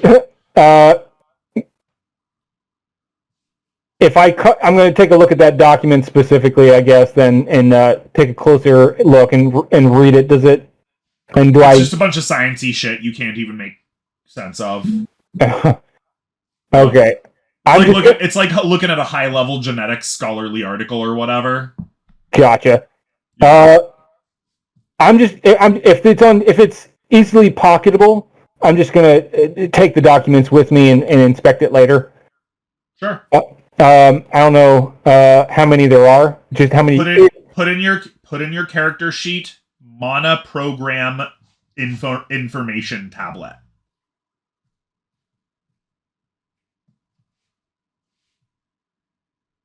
All right. Got it? Yep. Awesome. All right. Do you guys have any? Do you guys want to do anything before we go search the room? I think I'm like taking up the entire entire thing here, and I'm sorry. I don't mean to do that. I'll ask the Hebert if these terminals are those actually computers here? No. Sorry, okay. No. All right. Okay. So then, take a peek through this opening here. Are you going specifically, or are you sending Malbjorn? I mean, I will. I'm just trying to sit back and let other people, have a chance to play. It's either that or we send our scout. Which would be technically smart, but considering I'm not the smartest. You're the one that can read. Well, yeah.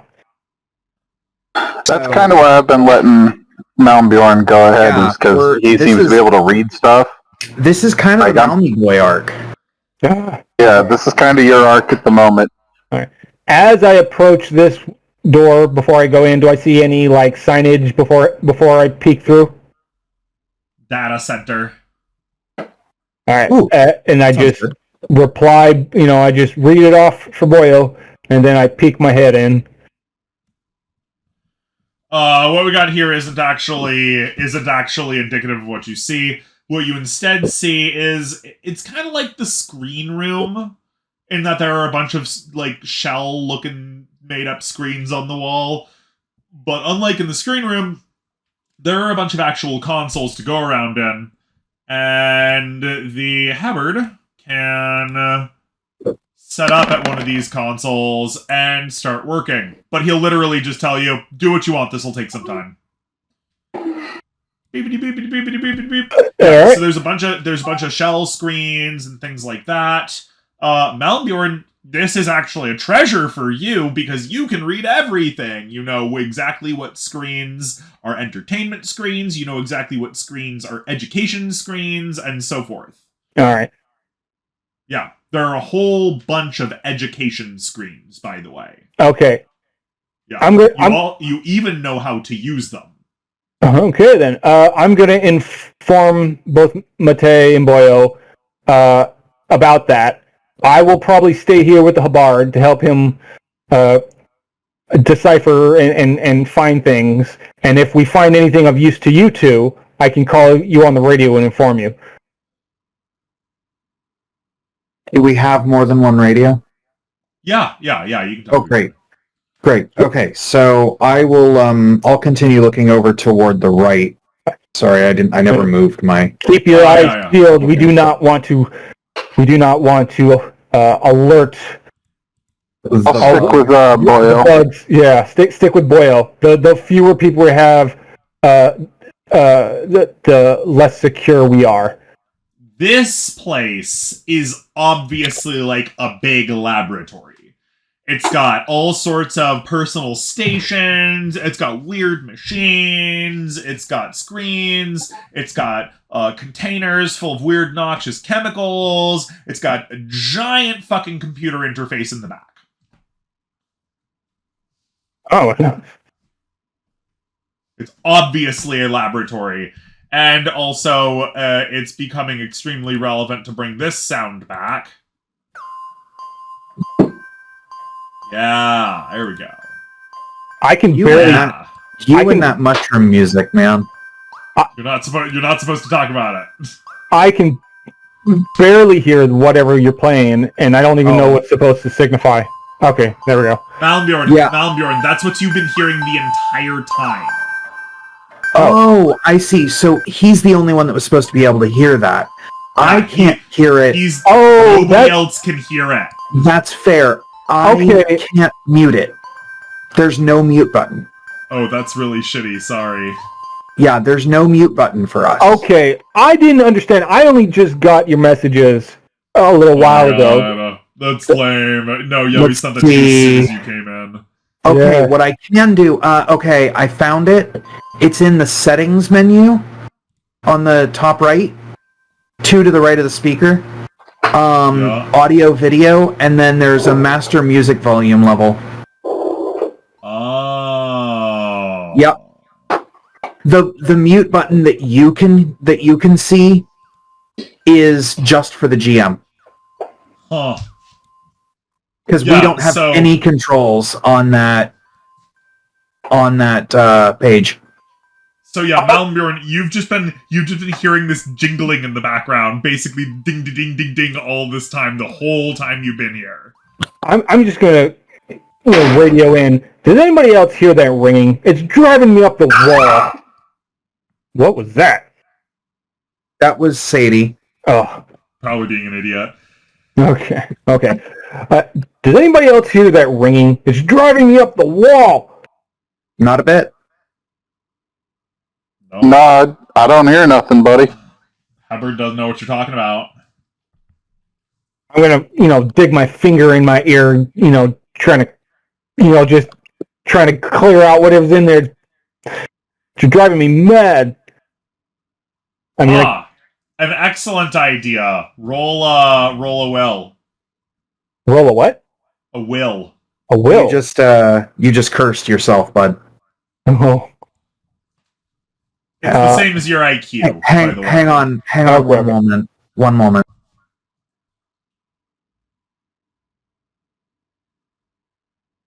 We are hanging on. One moment. Huh?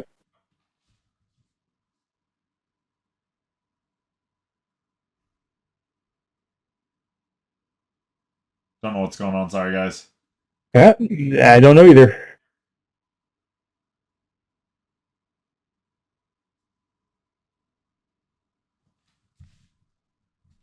Sorry, I had to deal with something in meat space.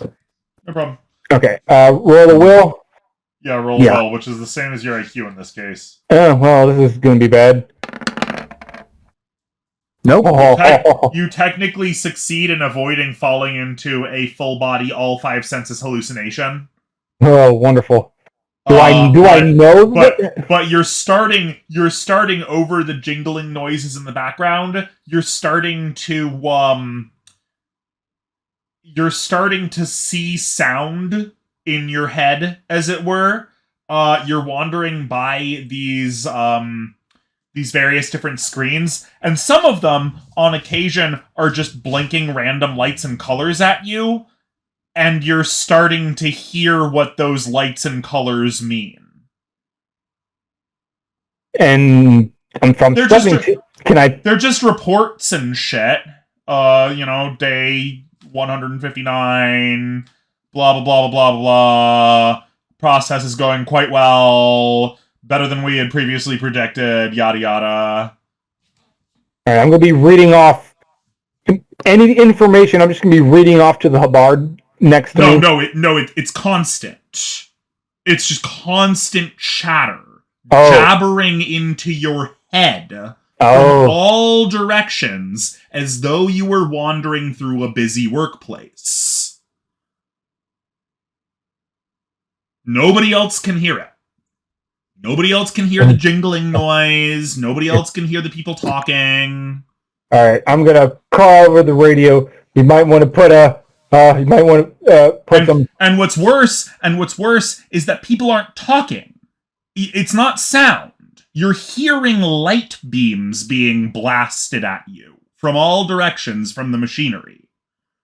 The strobing and blinking and shuddering and gentle changes of color and light level from all of these different machines. It's not a visual thing. It's some kind of language. When those Pelbs were flashing at each other, they were evidently talking to each other. Gotcha. All right. Do I pick up anything useful out of all this chatter, or it's just gobbledygook? It's garbage. It doesn't mean anything to you. Okay. In that case, I'm going to back up. It's like wandering around in a crowded market. Okay. If I back up out, just back away from all the consoles, does it lessen? No, it's everywhere. Oh. It's everywhere, just like the jingling has been in your head everywhere since you entered. Okay. If that's the case, if I can, I'm gonna call out on the radio. Guys, might want to put a fire under your, in your pants. I think it's getting worse. You think Malmbjorn's getting worse, guys? He says he thinks he's getting worse. Yeah. I'm directing you guys. I guess we need to get the hell out of here. Well, yeah. We don't know. We don't know. Decide that amongst yourselves. We're not going to tell you. Yeah. I'm going to just continue to help, the Hubbard as much as I can, while you guys continue onwards. I'll just relay information that might be useful to you.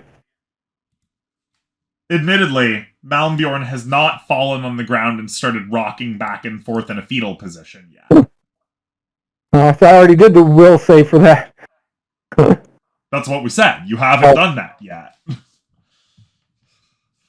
In here is actually, like, the main laboratory. So, Boyo... Well, you're a man of science. You've seen alchemy and all sorts of laboratories, so you could probably take a gander at this. Okay, I'll have a look. Yep, roll, we would say... Roll an alchemy. Yeah, definitely. 4, 2, 2. 8? And I'll keep following him. 8. Yeah, put yourselves on in wherever you want. The computer console's back here. So, Boyo, you've certainly recognize some things as what are probably like beakers full of weird substances. There are coolers full of all sorts of other chemicals and whatnot. You certainly know a lab when you see it. Many of these things are entirely foreign to you. A surprising amount of them look perfectly preserved over the long period of time. You know that that some of those logs claimed to have been from 1 billion years ago. So this place is remarkably well preserved, considering that you couldn't even fathom the idea of 1 billion just a few months ago. Or if you could, it was very difficult for you. This stuff should have disintegrated by that time. So you will notice that there are a bunch of pictures on the screens in the very back of they look like fungal mats. Like thick, half-foot thick, like fungal mats with little feet on the bottom of them, like the feet of a starfish. Yeah. Yeah, there's a whole bunch of pictures on a whole bunch of screens in this room of fungal mats. That's odd. Huh?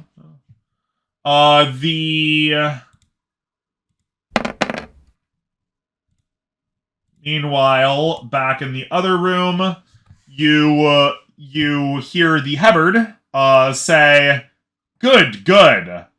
A success. One moment. I might be able to transfer this," he says as he reaches into a bag he's been carrying around and pulls out. Honestly, it just looks like a big fleshy sack, a big spongy sack of flesh with like a sucker face on it, and he pulls his big meaty hand out of the hole for like the main control and shoves the thing into it, and then gently taps the shell screen with his big ass claw. And it starts flashing at him in a little bit, and he goes, "I hope this is working." Is there any progress in there? He calls. I'll call back what I see. The screens with the fungal mat, and otherwise it's just a laboratory. As he wanders in, he's a little aghast at the pictures on the walls and then he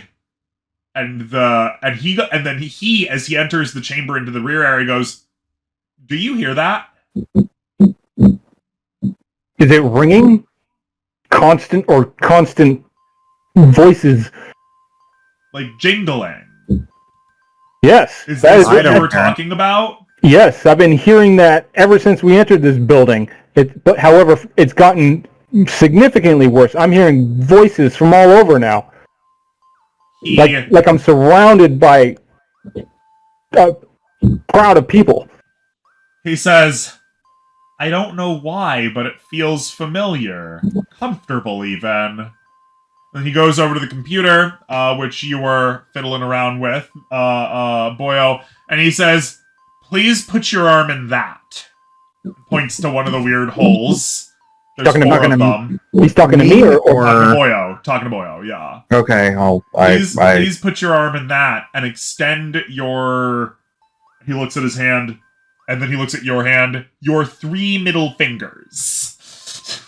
Okay. As you do, the screen turns on, and Malmbjorn, roll an IQ.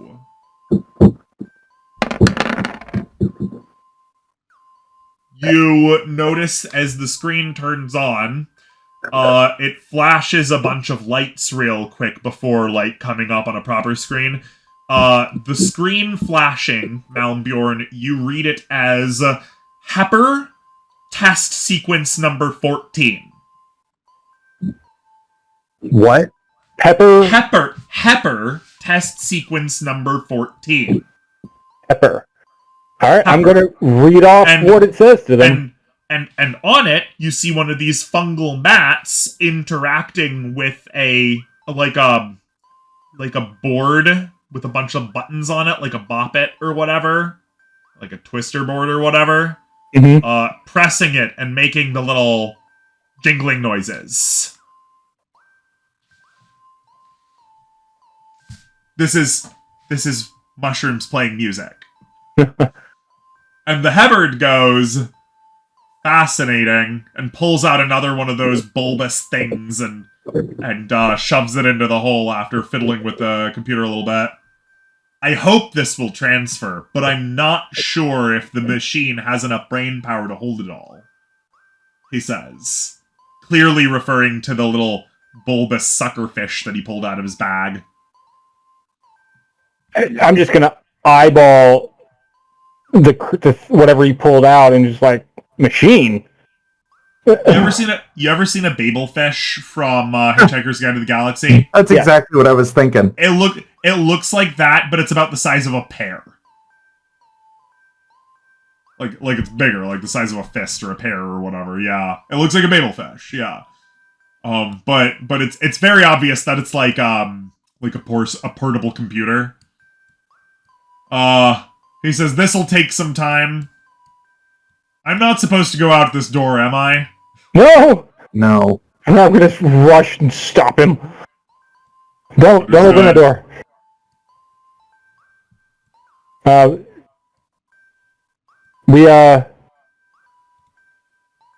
We still orientate like we would know which door. Oh yeah. So don't open the door. That's where all the bugs are. I'm particularly bad at directions for a Hebbard. My apologies. You open that door, we don't know if they'll swarm us or not. Try to avoid the central room for now. If at all possible, I would recommend that we get as much from this room as we can. Same with the library next door. Get as much or get away? Okay, I misunderstood. Okay. Take as much. Gotcha. Who could say how many thousands of years this new technology could fuel the research of my colony? But be aware, we do not have much time. That Star Eater is coming for this world. Indeed. So, Mate, Boyo, if we're done in this room, I suggest we continue onward. These voices, these damnable voices! I don't think I really got anything left to do in here. I'm assuming that the Pierre can pull stuff from here as well. Yeah, everything will be. Basically, what you're doing around now is you're marking it. Just marking stuff. Okay. Yeah, you're marking shit, as it were. Let's go ahead and move on then. All right. This room appears to be. Don't pay any attention to all the stuff in it. It's actually just a giant empty chamber. Unlike all of the rest of the area, the walls here are pitch black. And unlike the rest of the walls, when you touch them, they feel like soft leather.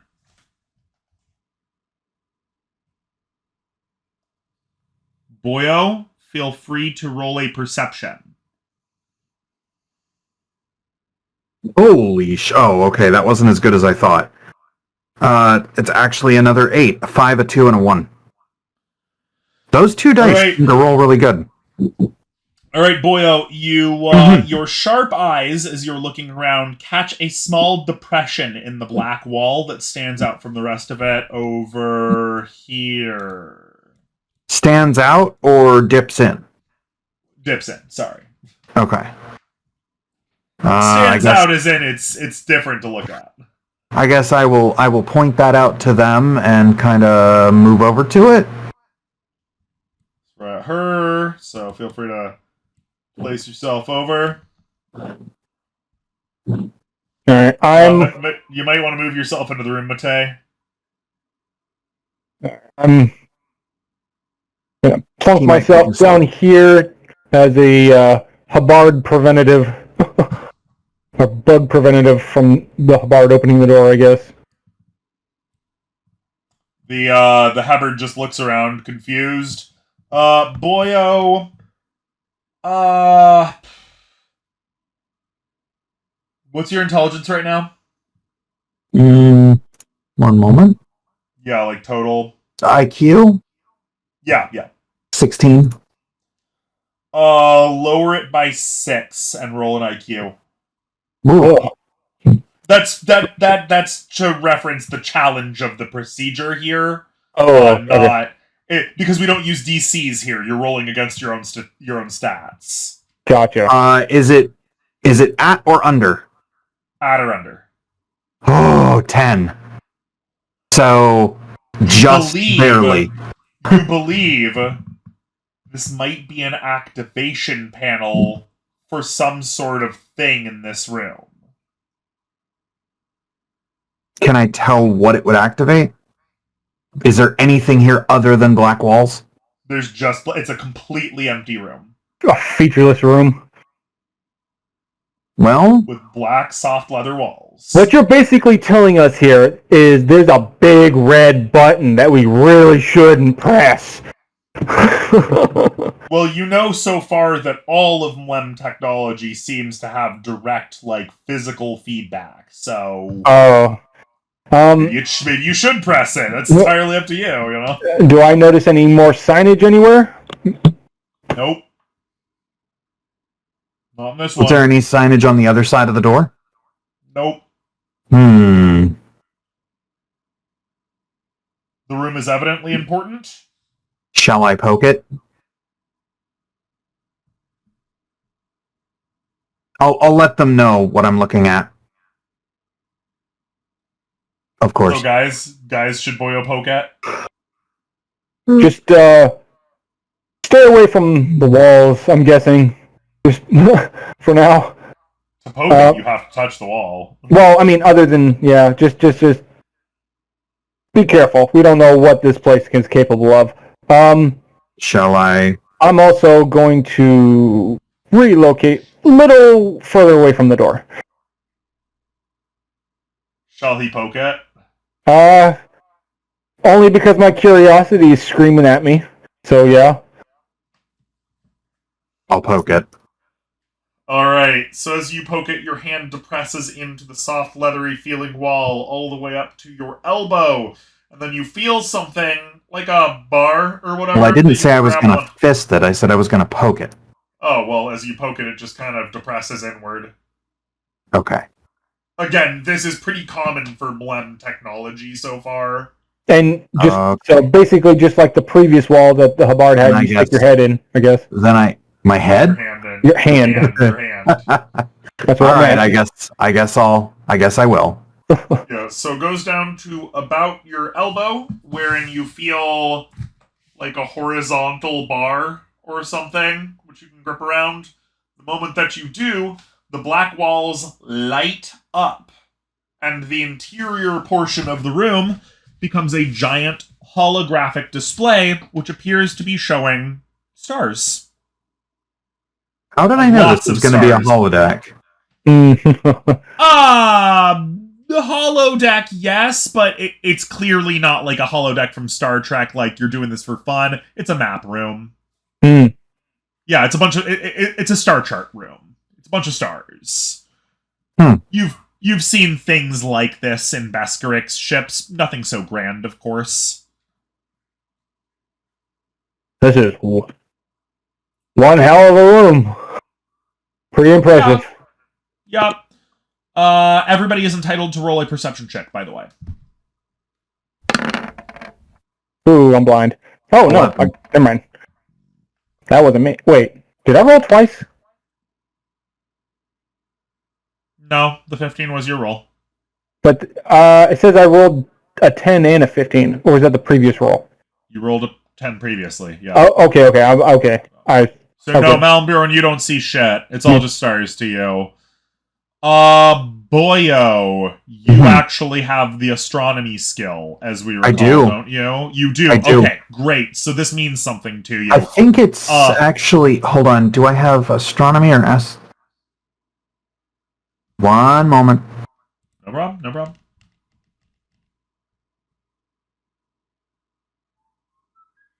You have astronomy. Star reading. Yeah, astronomy and observational astronomy and star reading. I couldn't remember if it was No, you also like have astronomy just plain or astronomy in your second main okay, skill group, yeah. so you're Because good, I couldn't remember if it was that or like astronavigation, like navigating by the stars. Oh, apparently I also you have both. I also have that. I didn't realize.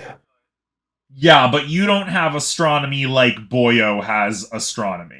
I got observational astronomy and star reading. Yeah, so Boyo has like real deal astronomy. You know for a fact that no stars are pink. And there's a star on this map that's pink. Is it moving? It doesn't have any planets behind it. It's suspended between two other stars. Just roll a general IQ, we suppose, here real quick. Not -6, just regular. 10, so yes. You can find the star where you are at, based on a small cluster that you know to be nearby. You can also point out the yellow star that is Empress Annapel's star, and there are no other large yellow stars nearby, so you find the place where you must be. The pink star is some 3 days by Pierre travel away. Okay. I'm assuming I won't have any problems remembering that. Given that you're great about mnemonics. Yeah. Well, given that he's got Boyo has eidetic memory. Okay, so put a pin in that. Alright. And then I'll point it out to them. Tell them that stars aren't pink. That's the one pink star on the entire fucking room map. So, it's got to be weird. It's an anomaly. What's the color of the star that the Star Eater is eating? Red. Red. You're next to a red dwarf. Okay. I wonder if it just is it possible? Wait. So he knows where we're at, and that pink star is not us, correct? No, it's 3 days away. Yeah, it's about 3 days away by Pierre travel. Okay, so I'm assuming you're just relaying the information. So you already told us basically a star map. Yeah. Do you believe it might be where the Pelbs have gone? I don't know. We won't know until we go take a look. That is true. I don't have, there doesn't appear to be anything else in this room, so I'm going to continue onward. Does anybody have anything else? There's nothing else in this room, and I'm only seeing what I'm seeing. Okay. Hubbard, do you have any information? Just look. Yeah, do you have any potential knowledge? Feel free to speak up. He, as you ask this, he looks at his little tablet and goes, "Oh, I might. Let's see." And he wanders off and says he'll be back in a bit. He's clearly going and getting his data devices. Right. Great. All right. So I guess we'll keep heading east. All right. This chamber is remarkably like the first recreation chamber you found. With each of these beds, you should just assume once again that they're tables. The walls aren't there. And there are a couple other data slates around. If you want to go, you can go look at them. Basically, all the data slates that you can find around are talking something about blorp research. BLORP, blorp. Mate, would you mind going back with the Hubbard just to back him up in case of any any issues. I don't want any of us to be separated alone. Yes, I'll go with him. Much appreciated. If you look into... Oh, sorry. Sorry. Where was that data slate again? They're just scattered around on various tables. It's cool. Oh, okay. So, well, yeah, this isn't something you have to actually look for. You know, these are like literally just like rec rooms or whatever. So you can. Okay. Everything's out in the open. So, I'm just gonna do a search then, unless someone else has something else in mind. So the slates that you find are all talking about blorp research. Some of the slates talk about how many species seem to find them quite delicious, including but not limited to all manner of various different animals. How it appears as though they can be eaten by almost any carnivore with great delight. They breed extremely quickly, laying billions of eggs at a time, and can eat almost anything, including each other. You'll see multiple pictures of them on these slates. They're very clearly these weird pill bug things. Oh, I'm going to show that to Boyle then, or not. Well, read it off to Boyle, since I'm the only one that can read. Are they aggressive? They will eat anything. That doesn't tell me if they're aggressive. That sounds like a... Okay, I get it. It sounds similar... Wait, do I know what piranha are?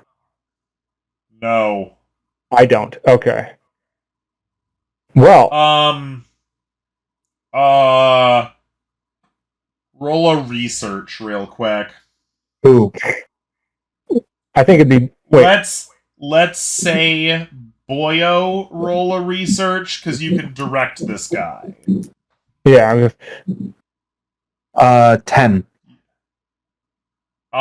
They are so aggressive because of their undying hunger, Malmbjorn ends up finding, with your guidance, that they have been known to destroy entire planetary ecosystems. Yeah. Well, this day just keeps getting better and better. I'm gonna radio to Matei. Do not let the Hubbard open the doors to those bugs.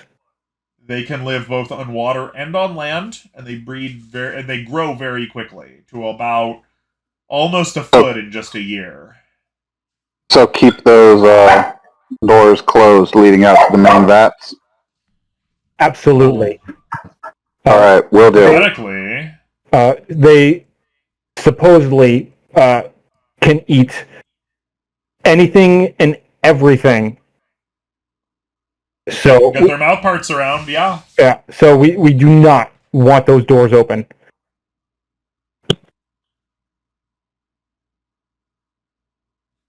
Want to go to the next room? Matei, also, how's it going on your end? The Hubbard is still just fiddling around with computers. He's not doing anything worth talking about. I relay back that the Hubbard is still fiddling. We haven't found anything of note as of yet. We will keep searching. Stay on guard. As you enter into this room, then this room looks like.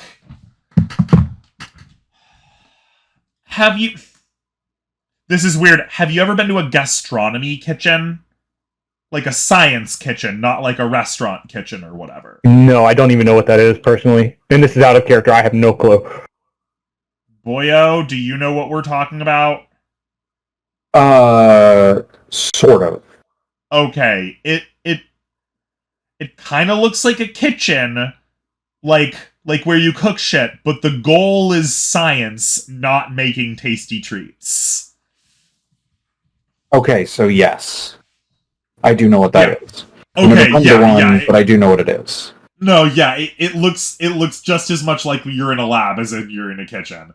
All around you see shell screens with pictures of blorps in various different various different states of deconstruction, we suppose. Malmbjorn, the sign above the door says animal processing. Interesting. Yeah. Yeah, It's so just animal processing. There's a bunch of weird tools lying around and everything. the sign says animal processing. Sounds like a kitchen, but it doesn't look like any kitchen I've ever seen. Or kitchen, if whatever the equivalent of a kitchen is. I don't know what name they would have. It would probably the word kitchen is a common word. It would probably even look to Malmbjorn a bit like an overworked kitchen. You know, it's you got knives, you got counters over here, you got sinks or what have you, or you know, something that looks maybe like an oven, whole bunch of little bottles on the side, you know. It looks remarkably like a kitchen even to you. It's just more fancy and alien looking. We are also back to the walls having that kind of fleshy beige color and a woody, hard to the touch feeling. Okay. I'm going to ask again, just in case. Are the doors to the west closed? Are they open? Yes, Okay. don't worry. Okay. I am now paranoid. There is a very, very large depression on the wall right here, though, which looks like it might be the control panel for this particular door. Okay. From the ceiling, there are many hanging woody, like planty looking arms hanging limply from the ceiling. I'm going to cautiously tug on one of the arms. Just cautiously. Oh, wrong one. Okay, nothing happens. Okay. Yeah, it stays in the ceiling or whatever, but nothing happens. It doesn't fuck with you. Okay. Well, if Boyo's let me be the sacrificial lamb here, do I notice anything else? He always does. Does anyone, I mean, to be fair, that's pretty smart, but, Glad you agree. out of character, I agree. But, considering I'm the most disposable one here at the moment, do I notice anything else? If I know perception. Roll a perception. Damn. You notice over here is a particularly noteworthy shell screen that appears to have instructions. As you get nearer to it, it almost seems to detect you, and it lights up. There's a blorp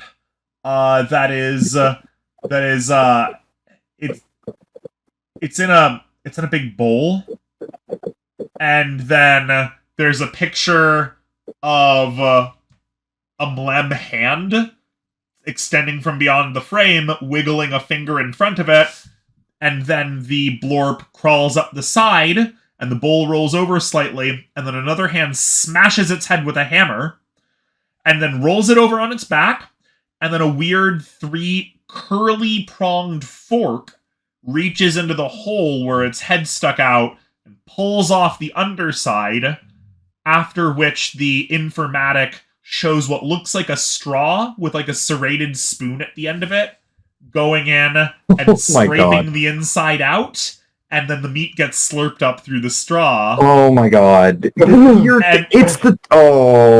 think I know it. This sounds familiar. Oh, somebody was watching The Emperor's New Groove. It's funny because this thing is over 10 years old, and we've been waiting for over a decade to use it in a game. I knew it sounded familiar. And then it shows the shell being filled up with some kind of liquid. which is then slurped out also. Now I can think is that that voice actress Mazel Tov. Mazel tov. Right.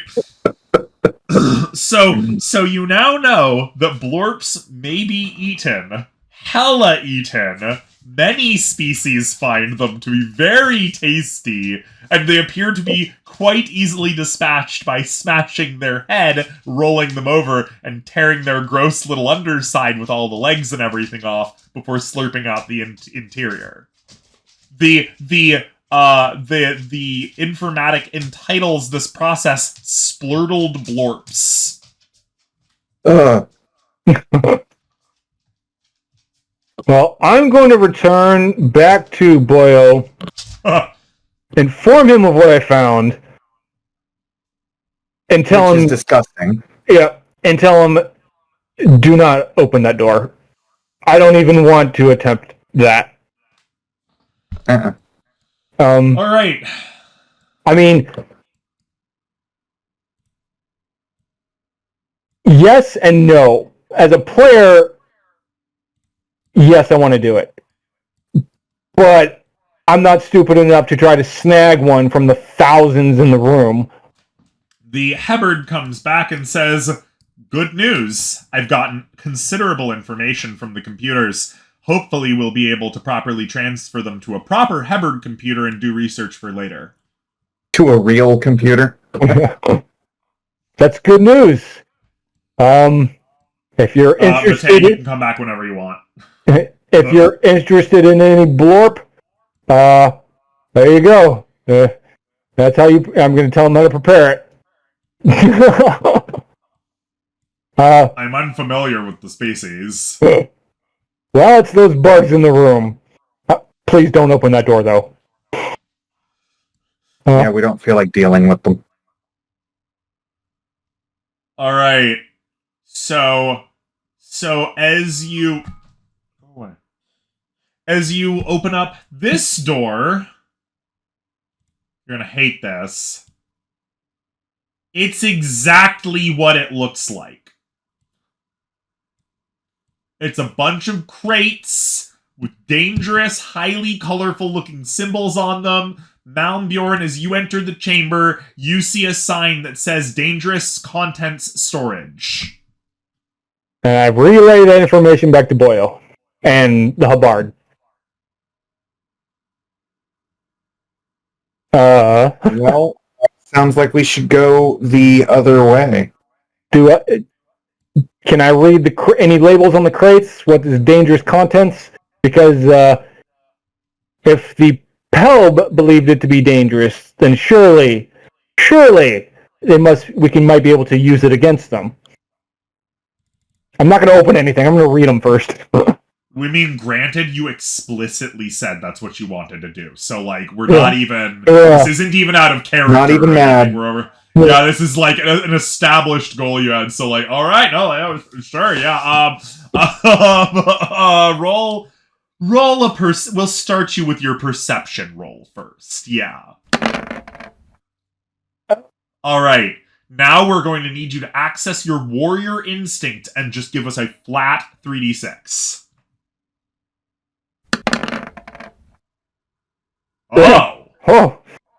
Oh, your warrior we mean, every time we've asked you to access your warrior instincts, it's come in clutch. So we mean, don't know why we expected any different here. All right, so you feel yourself rolling over, and this thing right here, it is, as we said, it's exactly what it looks like. It's a vehicle, it's a hovery vehicle or whatever that you can get into and sit on and everything. And you feel like this thing, this car here, you fuck the crates. You can take everything else, you can leave it all behind as long as you take this one vehicle here. You got a feeling. Your warrior senses are telling you this thing can kill anybody if you just take it with.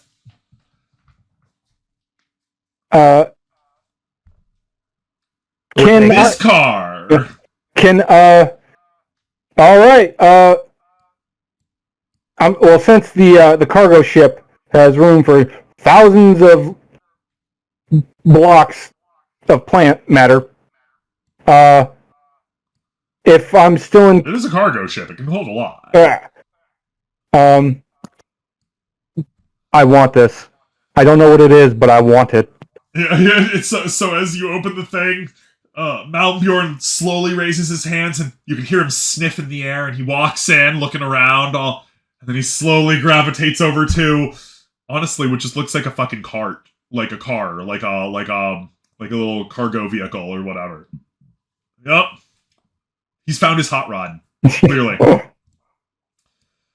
So I make a note to contact the frogman. What's his name? Pierre. And inform him to try and load this up as well if we can. Well, there's one problem with trying to load this car up anywhere. There's only one door. Two doors that it can go through. What's the south one look like? The south one says Mana Seed Storage Chamber. Well, shit. I'm gonna hastily pull out that tablet and take a deeper look real quick. Do I catch anything? Mana is supposed to be some kind of food. Don't know what else it is, but it's a bunch of seeds. You know, mana seeds live here. Do I see any... well, I'm peeking in the doorway. Do I see anything? Oh, yeah, sorry.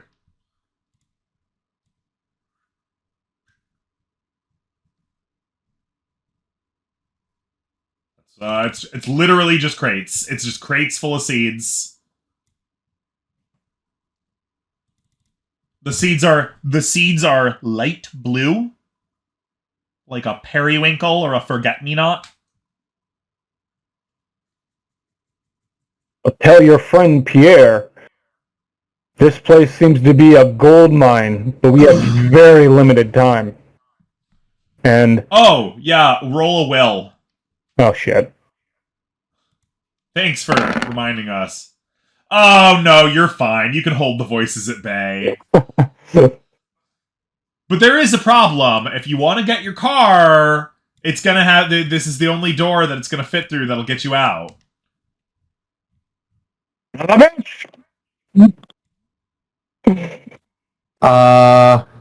A single tear rolls down my eye, knowingly. Well, given that even getting it through there's no room to get it past the vats. It hovers. It hovers. Oh, okay. Yeah, it's a hover boy. Don't worry. It'll go over the water and everything, but if you want to get it over the water, you'll have to get it over the blorps. Well, it seems... Wait a minute. What? I still need to know what's in the crates exactly. Do the crates have labels?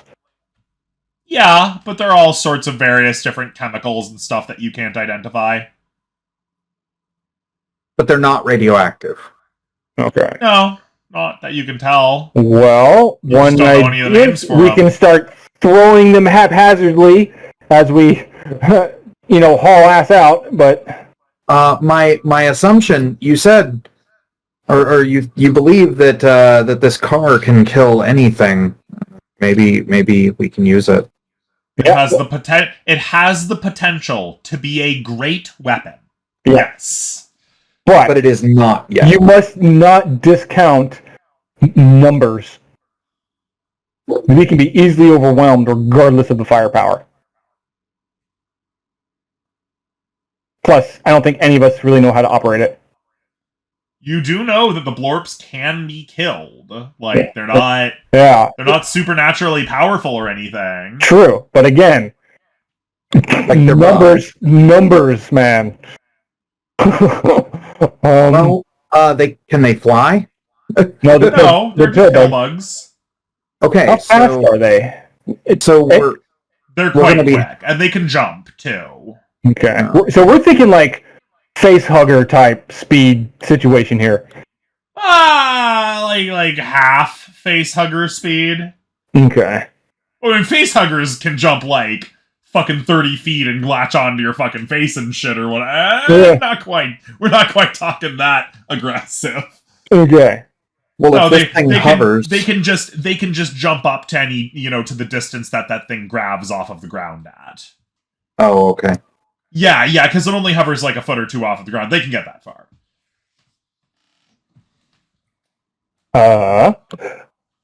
We can't. So they're too busy eating each other. I don't know if they're capable of chewing through the doors. Is it possible?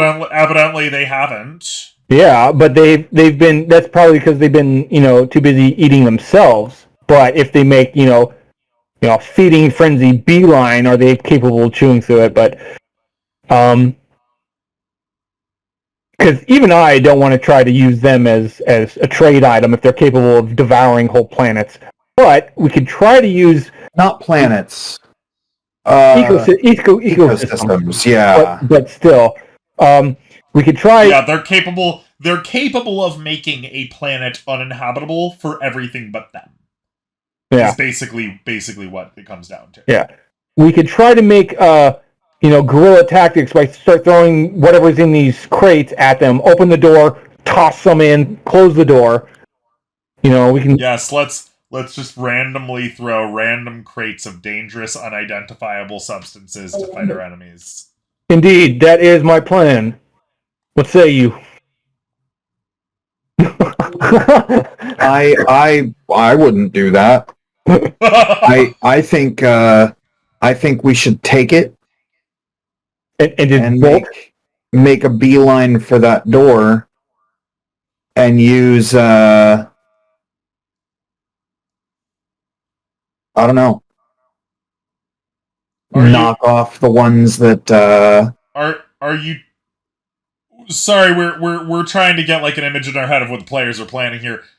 Are you saying that somebody needs to go over to the lobby while somebody else joyrides the nuclear hovercraft through the blorps, open the door, and then have the nuclear hovercraft fly its way in before closing the door? That's kind of what I'm thinking.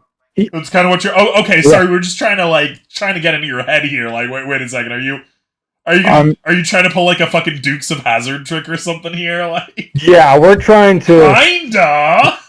Kinda. So what we can do is I'm going to use my icon as just placeholder. So wherever the control is to control this door in the central lobby. No, that's not the. No, this one over here. Nope. Oh, right. Yeah, no, you're right. Okay. Have wherever the control is to control this door, someone staged there wherever that control panel is. Someone else drives the car. Someone else stages in this room where the car is to control the door here, while someone else drives the car.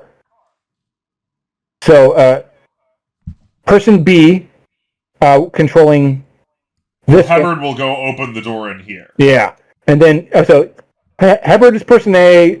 My character is person B. Person C is driving. Whoever's driving can then try to drive as fast as they can into this room, and then person B closes the door behind them so they don't fall back in here. And then we need someone on it knocking off the pillbug things. Yeah.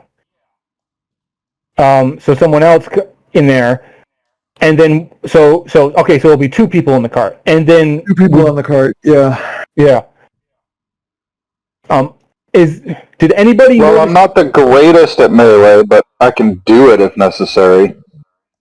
Would a writing out of context? I know it's kind of player meta knowledge, but would writing skill be useful in driving this thing? Oh God, no. Yeah, not at all. No, you need the writing skill would assume that the creature that you're on has some kind of brain of its own.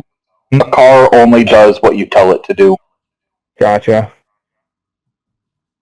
It doesn't feel happy. It doesn't feel sad. It just runs programs. Right. Yep.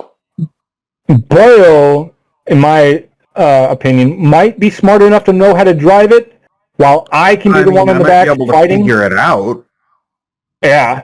Or so if you don't want to drive it, you can teach someone. I can be on the back fighting off everything if no one wants to do that. But then again, if this is what we found, we still didn't find a cure. We found the weapons, but hopefully the Hubbard picked off information from the systems. So we're kind of banking on that as well. Mhm.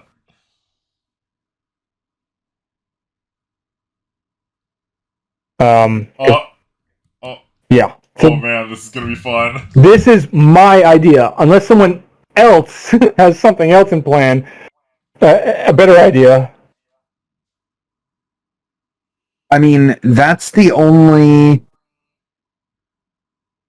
thing that I can think of doing. Yeah, and we didn't find any Especially food if you want stores. that car. Yeah, and we did, and I don't think we found any food stores to use as bait, other than the seeds. But Do you want the mana seeds? yeah, there's too much treasure here. Like you said, we're marking things for pickup. Yeah. What? Say what? We're marking things for pickup. Yeah, the big thing that you have is that there's an item that you can't fit through the normal, like, 1 yard wide doors or whatever. So, Okay. yeah, Okay. yeah. So I don't Your think we need to car worry is about the the small problem. stuff. I don't Yeah, think we your need to car worry is about the the small problem. Yeah. Okay. So if that's the case, we'll help load up all the small stuff, and then when we're ready, we perform this action. No, I think the point is we don't need to worry about the small stuff. That will be taken care of. Well, okay, we have like a week before the planet goes, right? Shouldn't take that long. My point is the Pierre are going to handle that for us. I think was the Yeah, we personally do not need to mess with any of the small stuff. That will be taken care of we need to outside worry of our about purview. We need to worry The only about thing that we need to worry about is your car. Okay. Then I should at least take a couple crates of the seeds to use as bait deterrent bait for the bugs. That could hopefully, maybe, I don't know. It's an idea. It's certainly more useful than, doing nothing, I suppose. And because I haven't really gone through the mana stuff, I think Father Mahali might find this more important than I do at the moment. So Actually, we think Matea and Boya would probably care the most about plants. Well, true, but if it involves mana, I was thinking that's Father just a Mahali. name. Mana is the name for the fruit that the people of Israel ate in their exodus through the desert on the way to Jerusalem. Oh, okay. Yes, it's a biblical reference. Okay, I'm gonna okay. If I think I passed. Okay. Well, assuming I pass that on to Boyo. Yeah, are you familiar with the term mana from heaven? I am. Yeah, that's Yeah. the term every one of you would be familiar with. Okay. Yeah. So okay. You two probably find it more. Okay. Okay. I was actually going to say, by the way, earlier when we were in the kitchen, so to speak, one of my main skill groups is dissection. Uh-huh. So I would probably have recognized it as more than just a kitchen. Oh yeah. Just but it's also very obviously a kitchen. Yeah. Like, I just remembered that. Yeah. Yeah. Anyway, so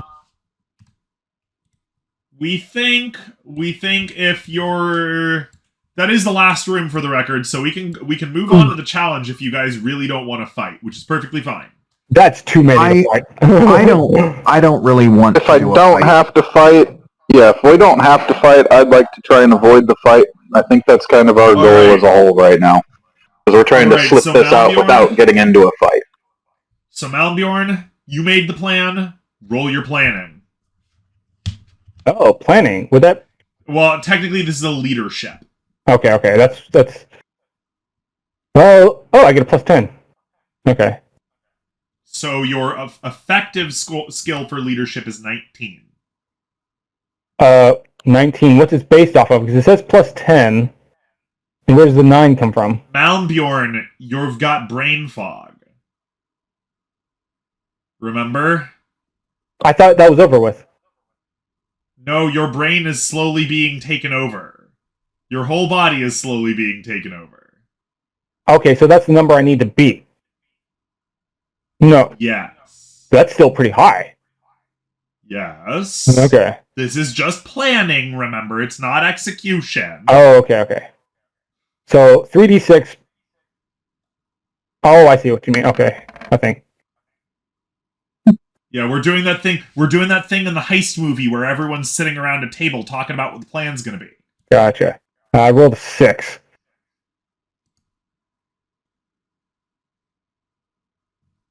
So No, it's about a 30-yard track for what you got. Boyo, please feel free to put yourself in the front seat. Matei, put yourself at the button. It is very important that everybody be in their appropriate places here, in case shit goes wrong. Thank you. Beautiful. All right.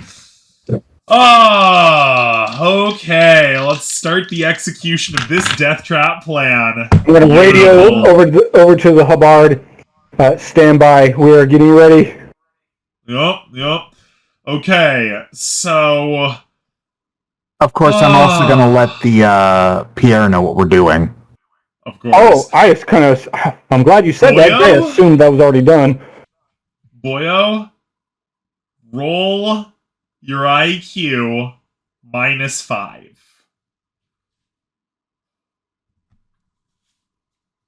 I just rolled a 4. You can work this vehicle. I rolled a 2. I rolled a 2 and 2 1s. That's a critical success. You look at this machine here and you go, oh yeah.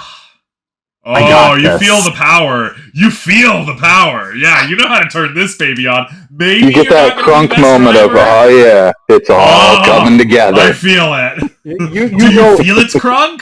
You know why I wanted this thing so badly. Now, I don't know why you want it, Yeah. but I know how to use it. Alrighty. Yeah, you can feel it. You can feel the power underneath you as you put your hands on the controls, boyo. So Matei opens up the door, and then the same second, boyo, feel free to roll a dexterity -5. Jeez. You have no practice with this at all. You are doing entirely by default.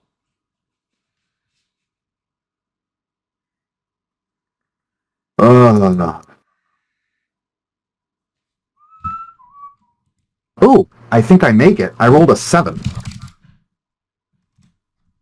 2 seconds. I'm 6 under my dex.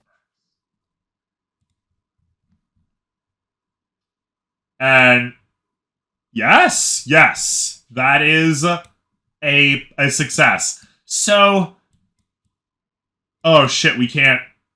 Oh, that's very embarrassing. We forgot that's actually part of the map. One moment. I can real quickly try to cut it out, but No, we got it. Don't worry, it'll be fine. Wait, what? What happened? nothing. Oh.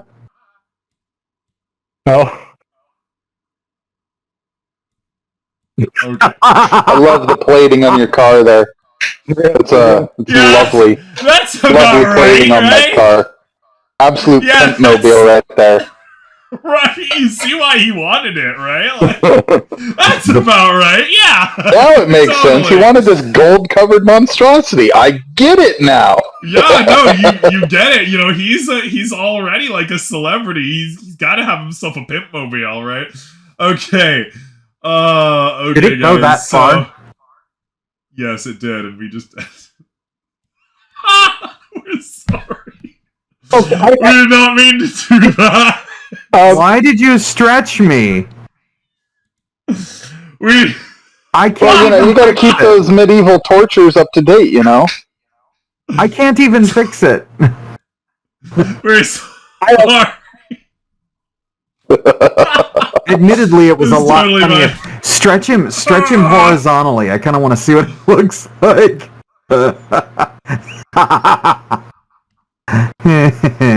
I'm pretty sure that vertical one looks better. I'm going to be honest. We think That the vertical vert one was looks pretty better. good. Alrighty. To make it easier, I don't think you need to move our individual icons. No, it's cool. It's cool. Okay. All right. So as you go wailing out, the blorps immediately start freaking out. Malmbjorn, you're on the back of the vehicle, so it's your job to swing your axe and keep them off. Malmbjorn, roll an attack. Alright. Well, back on that note, in the previous session, you said my Dane axe was fixed, correct? Yes, it's totally fine. Okay. Alright. So I'll use my Dane axe, and I'll be swinging. So that's, what? Just like Oh. I am now the Spoilers progress on the map. 3d6 plus 3. No, just roll a swing. Oh yeah, yeah. Yeah, so 9. You are able to sweep off numerous blorps as they go piling onto each other trying to grab at you. Boyo, your turn. You're gonna have to go full Tokyo Drift here if you want to make this corner. So roll yourself a DX -5. Oh, I'm not gonna get that. Last time. 9. Malmbjorn over here. Oh! I rolled a 9, so that's only -4. So I didn't fail by much, but I did fail.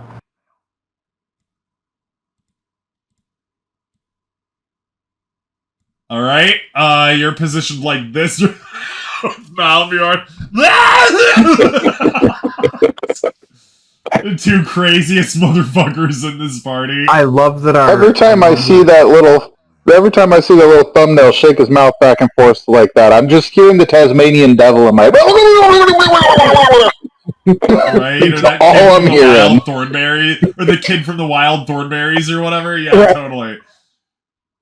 So you're Boyo, you're starting to go out of control, but you think you can hold it.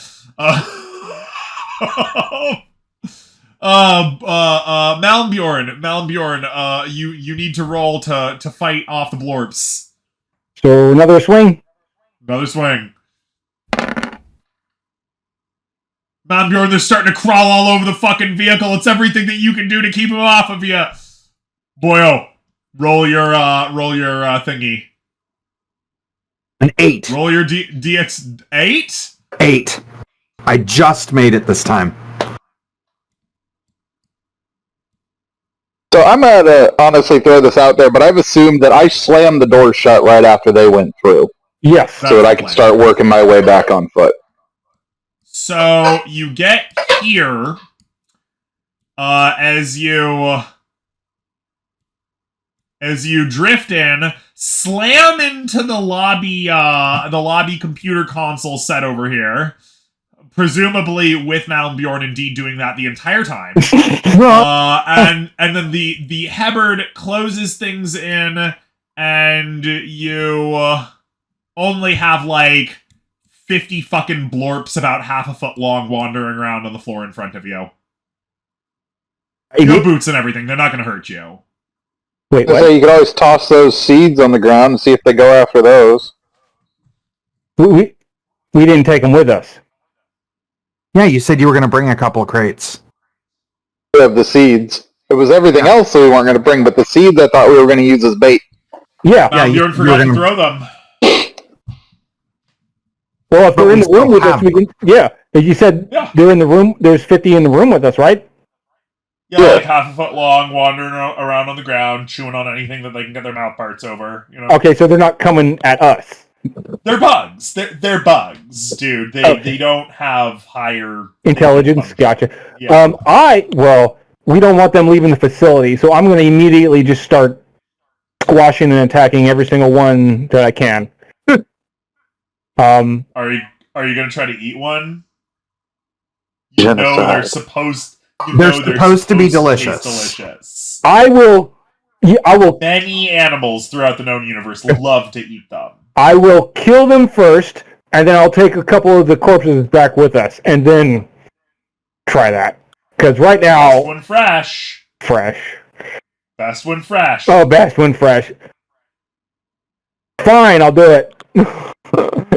I mean, you're throwing it at me. As you strip off the legs of the splurtle blorp and eat out its innards and devour its innards like the barbarian Viking that you are, it's probably the first thing that you've tasted since entering space that tastes fucking delicious. Has the mouthfeel of some good fish, like a nice baked fish. It's completely raw, by the way. It's juicy, and it tastes like a properly cooked steak.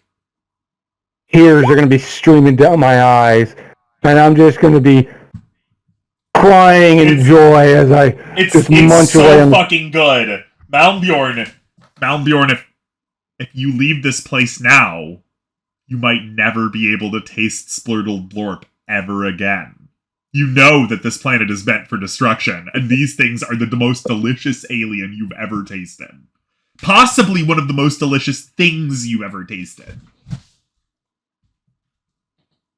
I'm good. Wait, what did the cryogenic room say on the wall? The eggs. This room over here. Spawn storage. Was it Blorp spawn? You have to assume so. Boyo, to hell with this cart. We need those eggs. We need those jars. No, we need the cart and the jars. Yeah. We need to hustle. I'm actually gonna approach Boyo and say you have to try this, and just shove it in his mouth before he even has a time to react.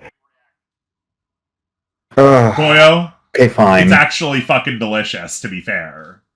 Okay, fine. Well, okay, so what do we do? Well, we have we have a lot. But we already know that the Pierre are gonna grab basically everything that isn't nailed down. Yeah. So they're good like that. They're very good at doing that. Does that include the stuff in the cryogenics room? If you want it to, yeah. I do. Or we do. Okay. I guess. I make a point. We know Malmbjorn does. Yeah. Because he likes to eat things. Yeah. I make a point to tell everybody here. Again, reiterating what the tablet said. These cannot be allowed to roam open. They will devour everything. This is very dangerous. Yeah. But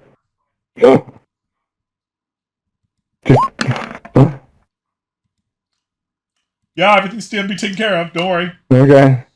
We need to. All right.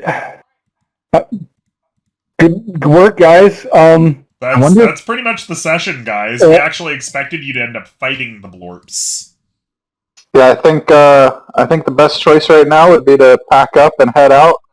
Let the Pierre empty everything out that they can, and maybe try to collect some of those Blorg things as well. Maybe. I'm still afraid of them. As delicious as they are, I really don't want those things getting out. But well, of course, that's why I said maybe. But you also wait. Actually, Boyo, roll an agriculture. Mm-hmm. 4, a 2 and 2 1s. You know so far by what little you've gotten that these things like to live in water, and they have to breed in water. Okay. There are some 20+ mile long cargo freighters, best score cargo freighters at Jinterzi. If you were to stick one of these bad boys, and those cargo freighters are full of water, if you were to stick one of these bad boys over some lifeless rock in orbit, it'd probably make a damn good farm for them. That's what I was thinking.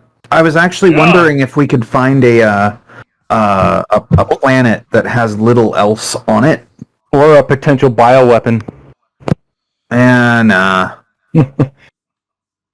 mean, yeah, so it looks like we have the same. Yeah, no, absolutely. If you want to be like, I want to keep my eye out for a place that I can infest with blorps or whatever, like, yeah, or no, just that's totally an a option. cargo ship we don't care about. Yeah, it would be fairly easy to infest a cargo ship, like a big Beskor cargo ship with some of these bad boys, and then just leave them in orbit over like a lifeless barren moon or whatever. Let them do their thing. Well, yeah, because in case the ship ever crashed or malfunctioned or anything, nobody, no planet would get fucked because of it. Yeah. Or my idea. We can, but where you just release it on one of the Beskor home planets and see what happens. or the Pelbs, but I don't think they care. Pelbs clearly did not care. Yeah, I know. Yeah, they were breeding them here, so they had means to control them. Yup. Well, they had means to take care of them, certainly.